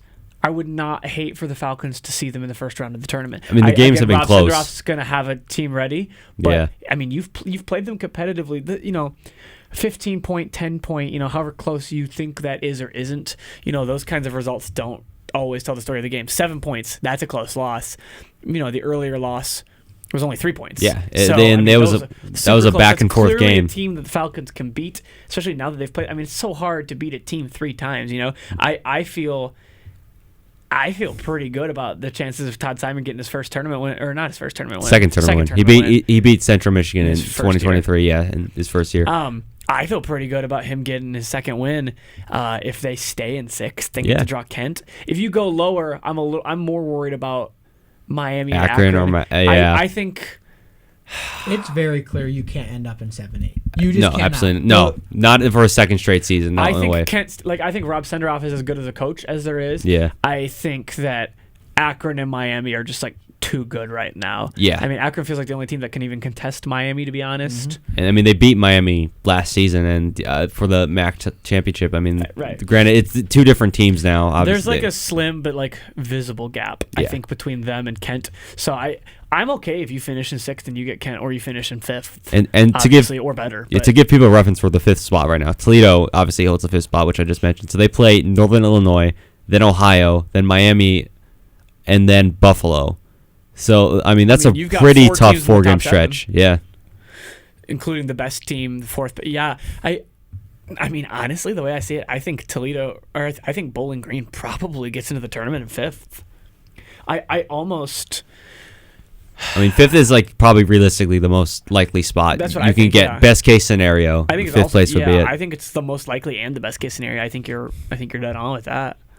I mean, I think you'd rather have Ohio than Toledo just because somehow the rivalry thing always feels like it matters. Plus, you beat Ohio by 10 points. I thought a pretty emphatic win at the start of the season. I think that's the matchup you want if you're Todd Simon. You're kind of aiming for that fifth spot to play Ohio. That's the matchup you want. Because, I mean, as you mentioned, you beat them earlier this season, and I think it looks closer on the stat sheet than I believe it actually was. I don't feel like Ohio has as many kind of game breaker type guys as the other 4 of the top 5 do. You know what I mean? I feel like Miami, Akron, Kent, and Toledo all have guys who can kind of just break down and take over a game a little more than Ohio does. Yeah, I mean, they held the lead pretty much the entire time against Ohio last time these two teams played. And that's not really something that this team does a lot. I mean, granted, that was early. You know, Ohio's had time to grow since then. I mean, Ohio has Jackson Pavletsky, who is a pretty solid player. He averages 16.7 points per game and 5.3 assists, so, and shoots like 40% field. So they have guys. They have good They players. have guys, but I feel if you ask me, like, who I feel more confident in, like Javonte Campbell or Jackson Pavletsky, I would say Javonte Campbell. Right. Whereas like any of the rest of those top 5 teams, I feel like it's, you know, you're going pretty even between like, okay, yeah, Campbell is going to be pretty on par with, you know, I mean, whichever guy you decide to put, like, you know, Safford, for example. Like I'm probably going to give the edge to Safford, to be honest, as an example. Yeah. So yeah, I think you're dead on. Assuming Ohio stays put where they're at in fourth, I think you're very likely to jump Toledo because they've just got a hard end of their season. Ohio plays Toledo too. Ohio has a tough schedule. Yeah, they have UMass and then Miami. Yeah. So that's a tough 3-game stretch heading up. So I mean, again, things can still change. It's still like we still have plenty of time before Cleveland. At least it doesn't feel like that, but it does in these scenarios with the standings. There's plenty of room for movement. For sure. While I know that home court advantage doesn't make that much of a difference in the MAC tournament, there is a realm where you do see the Falcons at fourth though. Because of Ohio and Toledo playing each other and the teams they play. Yeah, I mean, I think you feel good, like, mentally. Obviously, it's all in Cleveland, so, I mean, you know, there's, like you're saying, there's no Arena. home court to speak of, but, I mean, being the higher seed, I think there's, like, a confidence booster. Of, like, there definitely is, This is what we're here to do. Now, it's also possible to get too much wind in your sails, so to speak, in that kind of circumstance. But, I think any outcome where Bowling Green gets to play Ohio in the tournament is a favorable one. I feel really... As much as I'm kind of down on the way that they're playing, I actually feel really good about their ability to get a tournament game. I don't think they're going to win more than one. No, I think... I kind of feel like they're going to win one tournament game because of just, like, more than the nature of how they're playing, just because of the way the schedule kind of plays out. They have too many talented players to not make the tournament. Like, that's how I view things. They have too many talented guys on that team not to make the tournament. I think they about, like, when they make the tournament, blah, blah, blah. If they miss the tournament, you've got a very you have a very big problem if you miss the tournament, especially with the way this roster that you have left. Yeah. I mean, I think they will 100% be in the tournament. That is what I will say. Yeah, I would be shocked. Yeah, if they missed it somehow. I mean, I'm going to speak pretty bluntly. You know, UMass is a tournament team right now. If the season were to end, they are the 8th team. They're 6-9 in the conference. Western Michigan and Eastern Michigan both have 11 conference losses. Eastern Michigan has 4 conference wins. Western only has 3.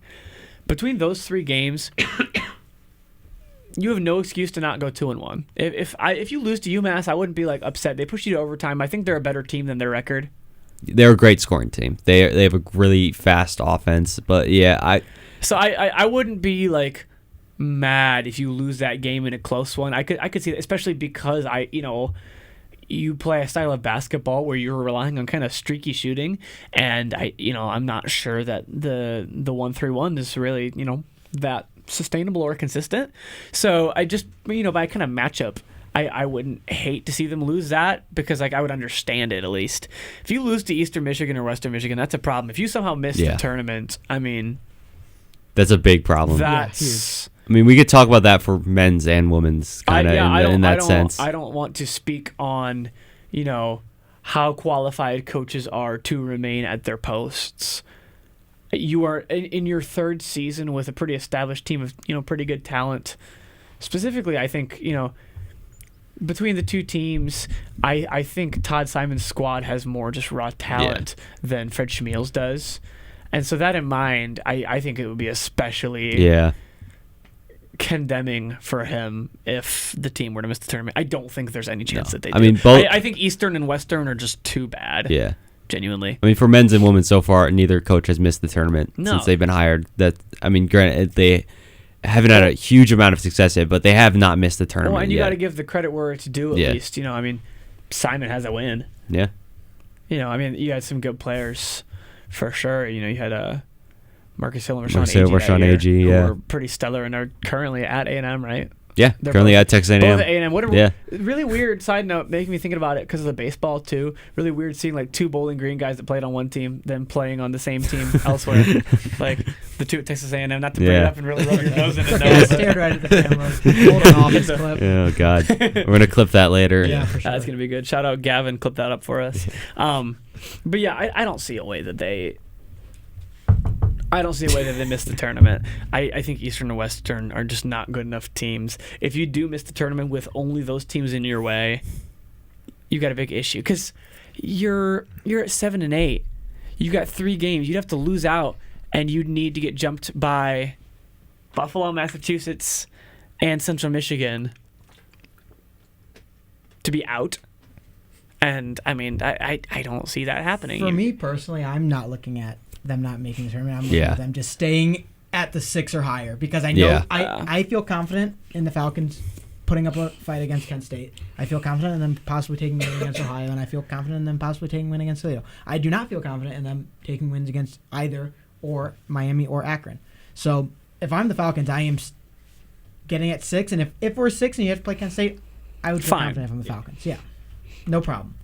Yeah, I mean, I think they can pour it on for a tournament game, but I don't think.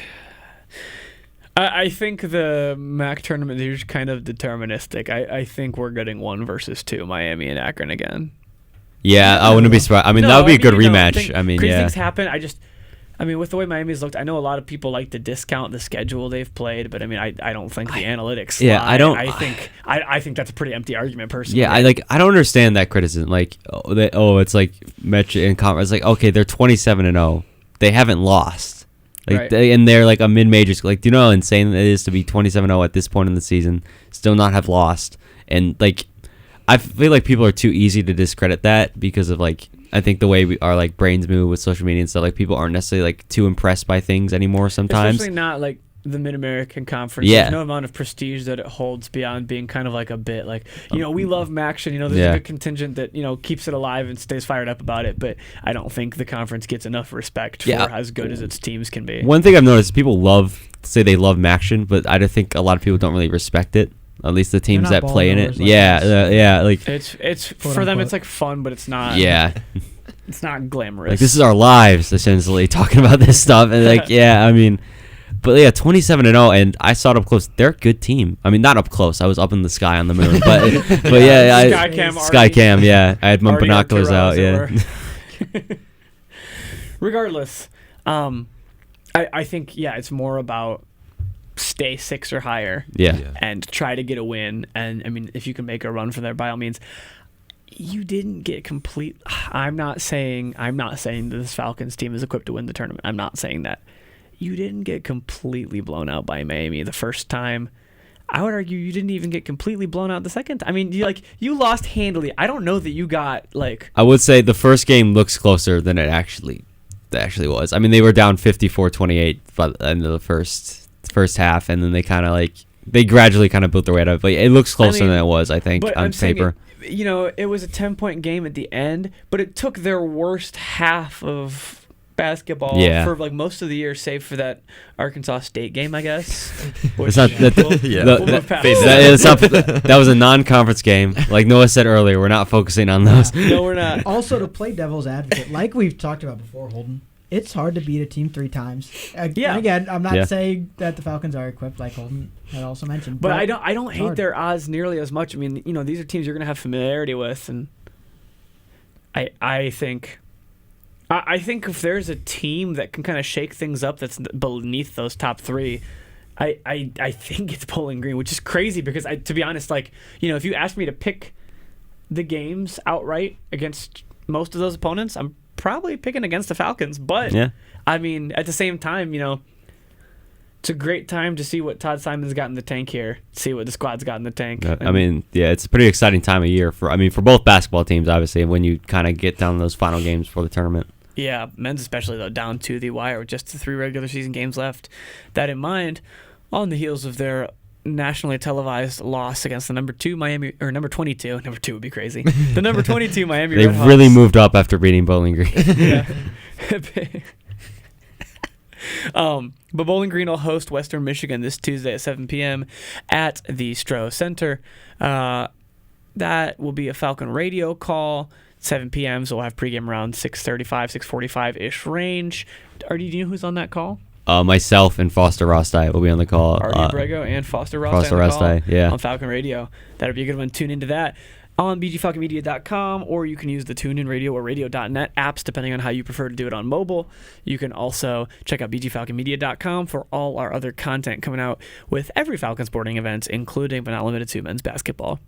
Moving on to the last big-time sport that we've got going on for today's show, the women's basketball team. And I got to be honest with you, I'm much more skeptical. I know they just had a win against Toledo of their own, also splitting their series. I'm a lot more skeptical about this team than I am about the men's team, even despite, what I would call, a fairly bad game against Kent State. It was still a close game while not playing well. I know that Bowling Green's on, back-to-back wins against Western Michigan and Toledo for the women's side. I'm just not as optimistic. You look at the MAC standings right now, 7-8 puts them in 8th. So they're in the last tournament spot. Not nearly as top-heavy of a MAC for the women's side as for the men's. I mean, Kent State, a 500 team in conference, 7-7, are the 7th seed. They're nearly out of the tournament with a 500 record. I mean, there's clearly, kind of a wider spread of good teams on the women's side. I was at that game, the Toledo game. It was a great game. I thought they had pretty solid control over Toledo the entirety of the game. I will say one of the reasons that is Faith Fred Robinson for Toledo was out with injury that game, and that's one of Toledo's best players. I mean, they talked about it a lot in the press conference about how much they missed out on her out on the court, her energy, and that sort of thing. So I think that was definitely a game where it could have gone a lot different if Faith Ed Robinson had played. Again, I don't know the extent of that injury. It wasn't necessarily clear in that press conference when it happened, because it was still very they were way to reveal it earlier, so we didn't really know, at least in the room. But yeah, they played a great game against Toledo. Paige Kohler and Lauren Gherkin were fantastic. They shot the lights out. Janae Donahue, of course, got the steals record as well, 104 now. She had 6 steals in that game, far and away probably the best defender on that team. But yeah, I mean, it's such a difficult thing to look at because they have had better success recently in these recent stretch of games past Kent State. At the same time, I think it speaks to a lot to what you said, Holden, where they are succeeding, they are winning, but you don't necessarily feel very confident in them yet because they haven't really had a really strong foot forward this season to really earn that confidence that you would want to have heading into the tournament. Yeah, and it's weird too because looking at it, with basically 3 games left for everybody here on the schedule, more or less, a couple are slightly different numbers. A couple of teams have played 15 already. Really, the only teams that can contest you for that 8th spot are Eastern Michigan, Western Michigan, and Akron. NIU and Buffalo are out of contention. They're too far back already with just 3 games to go. So, I mean, you're looking at Eastern, Western, and Akron are the only teams that could knock off Bowling Green from that spot. I look at Eastern in particular. Eastern beat Bowling Green in the regular season, so they have a head-to-head win over them. Eastern finishes their season versus Miami. That's probably a loss. But then they get Ohio and or at Northern Illinois, and then they get Ohio. So Ohio, a good team. That could be a tough one. They're 9-5. Northern Illinois, not a good team. Eastern Michigan could absolutely go 2-1, and if they end up with the same record as Bowling Green in that scenario, if Bowling Green goes 1-2 over their last 3, Eastern would have the tiebreaker. And the only gimme game I see for Bowling Green is they also play NIU, but they have at Ohio and at Central Michigan before that. Ohio is 9-5. Central Michigan's 10-5. I mean, so right now for Bowling Green, especially if you look earlier in the season, they lost to Ohio once. They also lost to Central Michigan. So they're playing NIU, who they should beat, and they're playing two teams that have already beaten them. I know, it's hard to beat teams more than once, but like, there's also a reason some teams are better sometimes. I mean, as it looks right now, I mean, there's a decent shot. The only thing that would be a bit surprising that would have to happen, Eastern Michigan would need to find a win against, like a somewhat improbable win against Ohio. If they do that and everything, and then all the favorites happen, Bowling Green's on the outside looking in, probably. And I don't know if that's going to happen. I could see Bowling Green taking one of Central or Ohio, but, I mean, they have to. Yeah. And one thing also, I mean, 2 out of these 3 games are going to be on the road. And Bowling Green this season has not been good on the road. They're 4-8 on away games. So that's something you also have to look out for. They haven't had much consistency on these away games at all this season. I mean, you're 4-8 on the road. You have to play 2 out of the 3 games on the road this season. The last game of your season is at the Stroh Center. But, I mean, you got to kind of be able to grind out these wins in these last couple games of the season. And, you're at 7-8 against the conference. You have Eastern Michigan, who's 5-9 behind you, and Kent State, who's 7-7 above you. Well, I don't think Toledo is going to lose out. They're 8-6 and then 9-5. And again, like as we mentioned earlier, the men's, the top 3 of the conference are very clear at this point in time for the women's. I mean, you have Miami, Ball State, then you Massachusetts, then you also have Central Michigan with a 10-5 record. So that top 4 ceiling is kind of set off, and you have Ohio at 9-5. He's trying to move up to that 4. So a lot of those top spots are already set when you look at how things are going to look at in the tournament. Yeah, I mean, you can look at Western Michigan too. I know they're more distant. They're 4-10, so they would need Bowling Green to lose out, and they'd need to win out. Basically, I'm not saying that's going to happen, but they have 4 games left themselves. They've got at Buffalo, they've got Massachusetts and Toledo, and then they've got at Kent State. Buffalo's a soft team. Toledo and Kent State both mid-tier, solid teams. Massachusetts is a good team. I'm not worried about them making a run at Bowling Green either, but it is still like tenuous. And also, aside from making the tournament, because I think both teams are fairly well positioned to make the tournament at this point. The caveat to that is I don't see a tournament game winning scenario for the women's team at all. No, yeah. I mean, you're going to be at that 8th spot probably. The most you can climb. If you win 3 games, you can get no higher than you'd need Central to lose one besides the one you beat them in that scenario. And then you're probably playing Miami or Ball State. You're not climbing higher than 5th. Yeah, no. Even that's probably ambitious. Home court. Yeah. So you're not getting to play a team with a worse record than you, realistically. Your best draw is probably Central Michigan, and I don't frankly even think that's likely. You're probably gonna have to play Ball State or Miami. And then that's like the worst matchups you could get in that scenario. I mean, I don't think you're gonna get higher than 5th, absolutely. And no, that's just. I think even 5th is pretty ambitious. Yeah, exactly. And you just haven't really felt like. At least I haven't really felt confident in this team throughout this entire MAC schedule because they're just very inconsistent. You never really know what you're going to get out of them. One night they could be amazing. Next night they could lose by double digits. It's kind of just an up and down season for them. And, you like Kohler, she can shoot, and then Lauren Gherkin can shoot, Jenny Downer can shoot. I just don't know who else really could contribute scoring-wise in these big tournament games. Well, the thing is, what I will say is they have been inconsistent, but they're 4-1 in their last 5 games. True. Let it be it was Coastal Carolina in the Sun Belt, Buffalo, who's at the lower end of the conference, Western Michigan, who's at the lower end of the conference, and then Toledo, who's your rival, which means anything can happen. So while they're not impressive wins, they are still wins. Still wins, and they're on a little bit of a roll. So who knows how the rest of the season shapes out? They could pick up a win that they didn't think they were going to get, like UMass. Central Michigan. Central Michigan, or Ohio. Yeah, that's reasonable too. I mean, the momentum's something you can't discount.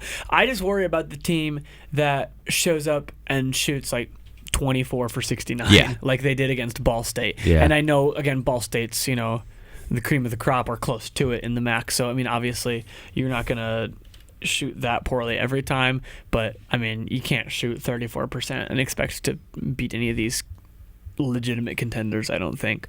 And kind of tying both of these basketball discussions together, that's still something that, you know, we've struggled with covering these teams.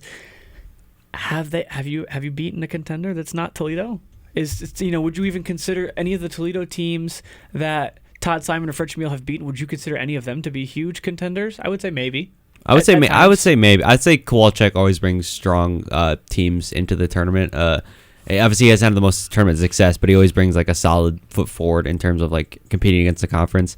I mean, Fritz Meal, he's 2-4 against Toledo in his career. I mean, so I don't know. Like without Faith Fed Robinson, I don't know if I consider like Toledo at this point in the season a tournament winning team. Granted, it was going to be tough for them to do that anyways. But yeah, I mean, with looking at both of their schedules, I mean, I think women's, like, they have gone up against the top teams in the conference. They just haven't been able to really pick up a win against those top 5 teams, or like really struggle to at least. I mean, I'm combing it over just to double check, and the only win Bowling Green has over a team ahead of them is that they split with Toledo, because they lost to Kent, they lost to OU, they lost to Central, they lost to Ball State, UMass, and Miami. So, I mean, you have 7 wins. You're in the middle of the pack of your conference. You haven't beaten one of the tournament teams. You don't have a win over a tournament team that's not Toledo. Yeah. And you split with them. You let them beat you too. And that's really where it gets concerning to me, because, you know, it's all fine to make it. But, you know, how much does being the AFC South champion mean to you? That's maybe a bad example. That was a decent division. But think about like the worst division ever, or just like Foster, I hope you're listening, by the think way. about like the NFC, think about the NFC South. There we go. That's what I was looking for. You know. Hey, I'm a Panthers fan. Are you? Slightly. Okay. Hell yeah. Slightly. Family from South Carolina. He's so done with the Browns. He's just hooked on to Bryce Young. So you've got an 8-9 team that, you know, in that scenario is going to make the playoffs and probably get bounced. Do you know what I mean? How good of a season is that when you're not finishing above 500 that you know good as a result of other bad teams? That's kind of the parallel to what we're seeing right now. I mean, they haven't, you know, all due respect, they have one win against a tournament team. They have one win against a good team, I would argue, in conference play. I will say, as someone who's attended the MAC tournament for a couple seasons, I see Noah nodding because he has to write a story about this. But I've seen there have been upsets in the MAC tournament. You know, that 8th versus 1 seed matchup. There's been upsets, so it's not like it can't out happen. Of the question, but it just feels unlikely at this point in time. Often come from teams that have shown in the regular season that they can at least take a swing. I think of Kent State in like 2023. Games, you know, 1 or 2 of them are going to go your way. Yeah. The fact that none of them have gone the Falcons' way, but for a Toledo one, where again, you know, I mean, that's not a top, like a full strength Toledo squad you're playing even. I mean, and it's rival one way or the other. So you can never count a rival win. While it's very impressive, you can't count it as a pure or you can't remove that connotation to it because it just matters. It just matters. The context of that one just always matters, and you can't take that away. Yeah, I think uncomfortable conversations are looming. I know you lost some talent last season. Making the tournament's not good enough in year 3, I don't think. I think the expectations are loftier than that, especially with some of the seasoned players you do have. You know, you've gotten other players to step up. You know, Lauren Gherkin's been really, really solid. She's great against Toledo. She's great against Toledo, to your credit. You've got 2 players who have, you know, proven in previous seasons and at times this year that they can be, you know, just the girl, the option, you know, the difference maker, Paige Kohler and Janaea Donahue. The results aren't there. I mean, they just haven't been there. I don't know that you can look at the season as any kind of success if you can't take a tournament win, to be honest. And I know that's, you know, that's a high bar, but I mean, you've made the tournament for your first 2 years as a coach here. I mean, you kind of set the expectation yourself. You know what I mean? Like, I don't know. You know, again, I'm not speaking to how long or short the remaining tenure of any coach should be. But, you know, the seat is not getting colder from, you know, where this team's at. You've got to I mean, you don't want the conversation, like you said, to be about just make the tournament. You want the conversation about we're going to compete in the tournament, not just like take a one trip to Cleveland and then go home. And I can tell you that was not on the table to start the season. I don't think this Falcon team was looking like, let's make the tournament. They were looking to win, without a doubt. Especially after losing in the first round of the tournament for the past 2 seasons. Yeah. I mean, you would really want this to be the year they finally got over the hump, and they just haven't really shown that they are the team capable of doing that. Shades of Bowling Green bowl games, the last 3 seasons of the Loeffler era, but regardless, 3 games left on both sides for the women's and men's on the basketball court, and it's going to be. Well, I think the conversation in this show are going to get a lot more fun about the basketball. Like, I already enjoy these ones because I think there's a lot to unpack. I think it's only going to get more fun as we get to the closing points of this season. That in mind, Bowling Green women's basketball is going to get back to action this Wednesday, February 25th. They have a 7 p.m. tip-off against Ohio at the Convocation Center in Athens, Ohio. Thank you for blowing your nose with your mic off, Artie. I appreciate that. Anyways, they'll be at the Convocation Center. We'll have the call of that on Falcon Radio, it looks like, on Wednesday. The video had you anyway. It's not like you were... Gavin's going to clip that already, yeah. Caught in 4K. I've been caught. 45, Gavin. But Falcon Media will have the call of that, as always, on Falcon Radio. You can check that out on bgfalconmedia.com on your desktop, or use the TuneIn Radio or Radio.net. Apps have been successful if you can't get to work on mobile. I know that's kind of a recurring thing, but either way, plenty of ways to listen to that on Falcon Radio, which is... Actually, I think incorrect. I think that one's on WBGU, 88.1 FM. They usually are for women's basketball.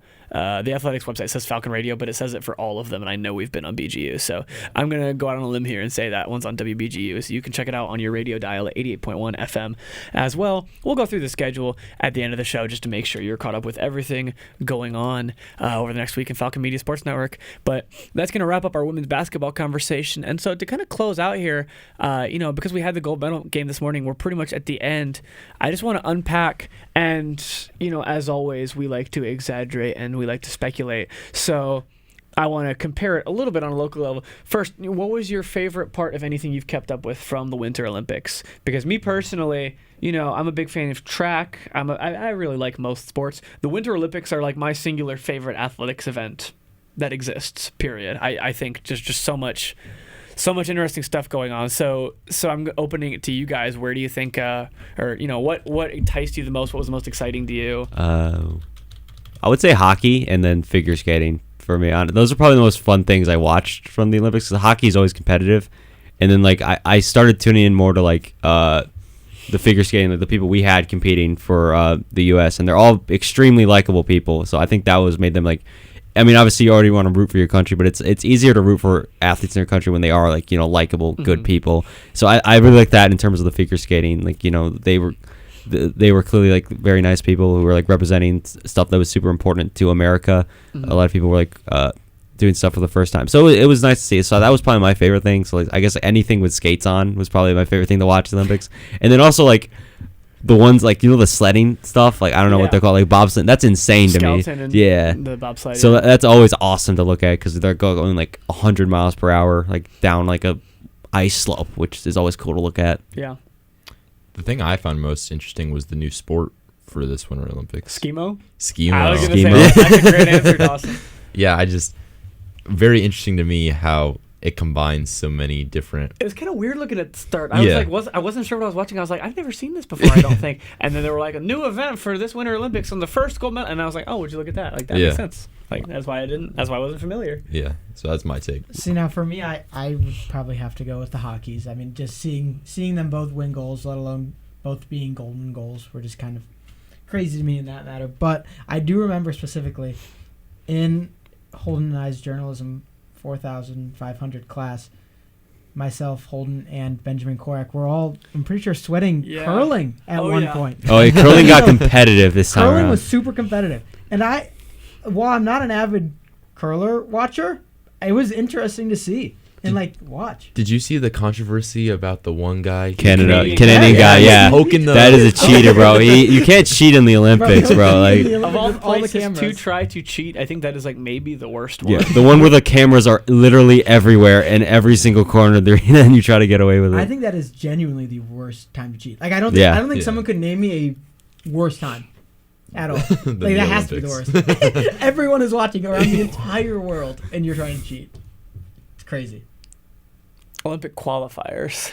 Yeah, That might be because of Yeah. that, you can't. Because, like, what if you made it without, but you won't even know You because wouldn't. you got DQ'd? Yeah. And also, like, there's still, like, a pretty good amount of, depending on what sport it's in, there's, like, still a pretty good I amount think of that's cameras a and fair stuff. That's a fair toss. But I don't know that that's a worse time. It's just also bad. It's the best I can think of there. You try to bang a trash can. I don't know. That worked for some people when they try to cheat. But I mean, if we're talking to just Olympics, but yeah. I mean, I can't think of a worse time to try to get away with something and then try to be like, I didn't do that. Like No, there's no that's way. just I did not insane do to me. that. That's insane. I didn't do Didn't it. happen. Didn't happen. Didn't see it. Didn't I happen. didn't do Like bro. Like which camera angle you want to look at? yeah, like camera we- one over here, one over here, one over There are a here. lot of them. Yeah. But yeah, I would say curling for me. That was a fun one. I think my favorite, and I've always enjoyed, genuinely, like, I will watch any of the Winter Olympic sports.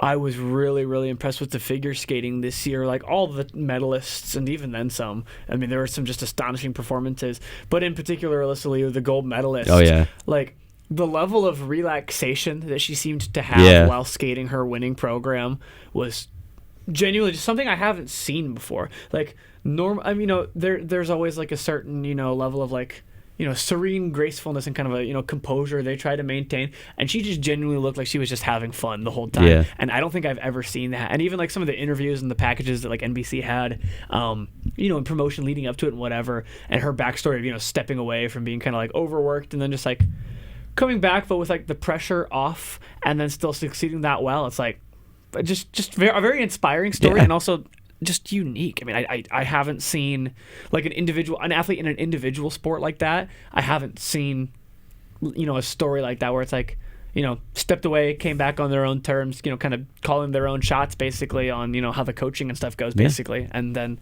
to still succeed as opposed to just being like having fun with it and to doing it again to, succeed on, the ultimate hill. That was just very cool and very unique. Something I don't think I've seen before really in athletics in general. Yeah, I think it's a good message for like younger athletes who do want to be Olympians. Like, you can do this for fun, like to represent your country and like have fun doing it. Like, because I think there's always a lot of pressure put on every single one of these athletes when it comes to competing for your country. And but you can just do it you can just be relaxed and have fun and like live in the moment essentially and like have like a relaxed personality where like this doesn't have to be your main thing that defines you. And I think it definitely helped her succeed quite a lot because I mean she won the gold medal. She seemed relaxed the whole time. Yeah. She seemed like she was having fun the whole time as well. Yeah. The status quo for athletics largely, I think, is that you have to eat, sleep, and breathe your discipline, or else you're going to be worse than somebody else who's committed more to it than you are. And it doesn't mean you don't have to commit to be successful, but like I think it really stands to have a large impact on people who kind of get an unhealthy obsession about their craft. And I to be honest, I think that goes beyond athletics too. I mean, I think there's a lot of people in a variety of fields or disciplines that can take something away from that. But yeah, I think that was very inspiring. I definitely the story of the games, in my opinion here. It was pretty good Olympics, I think. Obviously it's coming to an end now. It's like it was a pretty nice experience. Gold medal hockey sweep. I'm never gonna. Nothing else could happen. I'd be with it. Honestly, Chloe Kim half pipe was really, really good. That was cool. Didn't win gold. I was surprised, but I mean, somebody's got to come around and shake it up. Yeah. I feel like it always happens every couple of years. It's like, oh well, this person's like 15 years old and flipping on the half. There was a 15-year-old American girl in the half pipe. That's insane. Honestly, now that I hear that when I'm older, I'm like, wow. Like, I don't know. It makes my I'm 22 and like, oh, okay, there's a 15-year-old in the Olympics. It's still fun, but it's like, wow. Makes you think. You're like, it wow. makes me. If I was super athletic, like I was like sitting in my room playing Fortnite, and these kids are like doing like half pipes and like. Yeah, I was like trying to like crack the varsity lineup in track and field. Like, that's a little cooler than what I did. And but like there's 15-year-olds at the Olympics in Italy. Like that's crazy. No, yeah. But yeah, my final kind of question to close this Olympic topic. If you could see, and you can't pick somebody, the exception is you can't use the hockey team for ice hockey, but you pick a Bowling Green athlete and put them in a Winter Olympic sport that's not something that they do. Ooh. Oh, God. Like who are you picking? Bowling Green athlete currently? Currently? Yeah, current Okay. Bowling Green athlete. Okay. Dude. I'm going to wait, but. Okay. Because I don't know yet. Okay. But I gotta search my knowledge here. I mean, you've got both basketballs, you've got both baseballs. I hear Dawson typing right now. I think He's doing trying to get that, like, research. page to like He's refresh his memory. Like, I know what he's to spark some doing. inspiration. I on know some names. exactly He's, what he's hacking into the mainframe right now to look at all the athlete stats again. I got mine. You Okay, got go yours? for it. Yeah, Let I it do. rip. I just wanted to make sure it was a winter Olympic sport. The biathlon, where they're like skiing and then they're shooting. Oh. Okay, I'm gonna go Lauren Gherkin because in the Toledo game banged a couple threes, so maybe she could. Yeah. All right. Okay. I thought you were gonna go somewhere with the softball girl that is an aviation major. That's where I thought you were gonna go. Oh, I don't wait. know where that fits Wait. into to the That's whole Winter compelling, Olympics though. thing. Is there Oh. something? Is there something in the Winter Olympics I would go with flying a plane or similar to that? Because I want that one. That's the one I'd pick. Got experience in the air, I don't so maybe know that like there's an event that relates to that, but I like the way you're thinking. That's I really like that. Yeah. You know what? I'm gonna be interesting here, just because I feel like it. I'm gonna go Kayla Shaw for BGSU gymnastics. I'm gonna put her on figure skating, and I'm just gonna see if okay. she can. Okay. Because you know what? Yeah. I feel like she could be real elegant, like her floor routine, and there's it a lot would of be grace and fantastic. coordination that goes kind of Yeah. hand in hand with Yeah. that one. That's You know, as Yeah. long as she can put the skates on and she's not falling, I'd count it as a win. There's a lot of overlap there. I Yeah, feel like. Yeah. for sure. The only difference is you're on ice. I mean, Yeah. you're just on ice. Yeah. You gotta knock that out. that's a good call. Artie, you got anything? I would say I'm gonna go with the same logic as Noah. I'm gonna go Kylie Covington. I'm gonna do speed skating with Kylie Yeah. Covington, Yeah. like because I would feel confident as long as she can skate on the ice. You know, I mean, she's got great speed in track and field already, so I feel like maybe she can duplicate that on the ice. I would feel confident in that. Being able to happen. Obviously, it's like a whole different running stance, but I'm sure it's something she would be able to learn and hopefully be successful in. Here's my poll, and I had to think about a couple different ones. I'm gonna go with they do variations of like decathlon or pentathlon depending on like what meet it is and whether it's men's or women's. I'm gonna go with Jenna Lucas. She does a variety of different track events: the throwing, high jump, some sprints. I'm gonna go with her in the ski mountaineering, the new event. The ski. I think just the variety of disciplines there. The kind of you're basically just like jogging skis up a hill and then you got to take them off real quick and then you got to put them on your back and then go ski downhill. I think like having just a variety of like strength, endurance, speed, coordination, I think is exactly what you need. And I feel like she could eat at that. I She's think. used to the versatility, so Yes, she'd be able yeah. to. Really good shot putter. I mean, there's clearly Yeah. some strength there. Like, yeah, a I lot think of. we went 4 for 4 there. I- Honestly. Those were great. No, those are good Probably pulls, was- good pulls, yeah. I agree. I think we went 4 for 4 there. Yeah. You're not lying. Well, that was a fun one, but that's going to do it for us. This one kind of went kind of quick, I feel like. It That was did. like pretty quick. Yeah, 2 hours, but yeah. Thanks for tuning in once again to the Zig Zone here on WBGU 88.1 FM. As always, you can keep up with bgfalconmedia.com to check out all of our content coming up. We've got Tyler and Noah on baseball on Tuesday. On Tuesday, we've got men's basketball at Western Michigan. Foster and Artie will be on that one. Wednesday, women's basketball. Lucas will be on the broadcast from Athens, Ohio. And not to mention much, much more. The MAC Indoor Championships coming up for track. Michigan Tech Hockey, where Ben will be on the call. So much coming up in this next week. And as always, you can check out WBGU 88.1 FM, Falcon Radio, and bgfalconmedia.com, as well as at BG_FMSN on Twitter and anywhere else that you see our branding to keep up with our coverage of Bowling Green athletics. That's going to do it for us here from the Zig Zone. So for Dawson Pelter, Artie Abrego, and Noah Seeley, I'm Holden Ruck saying, "I Ziggy."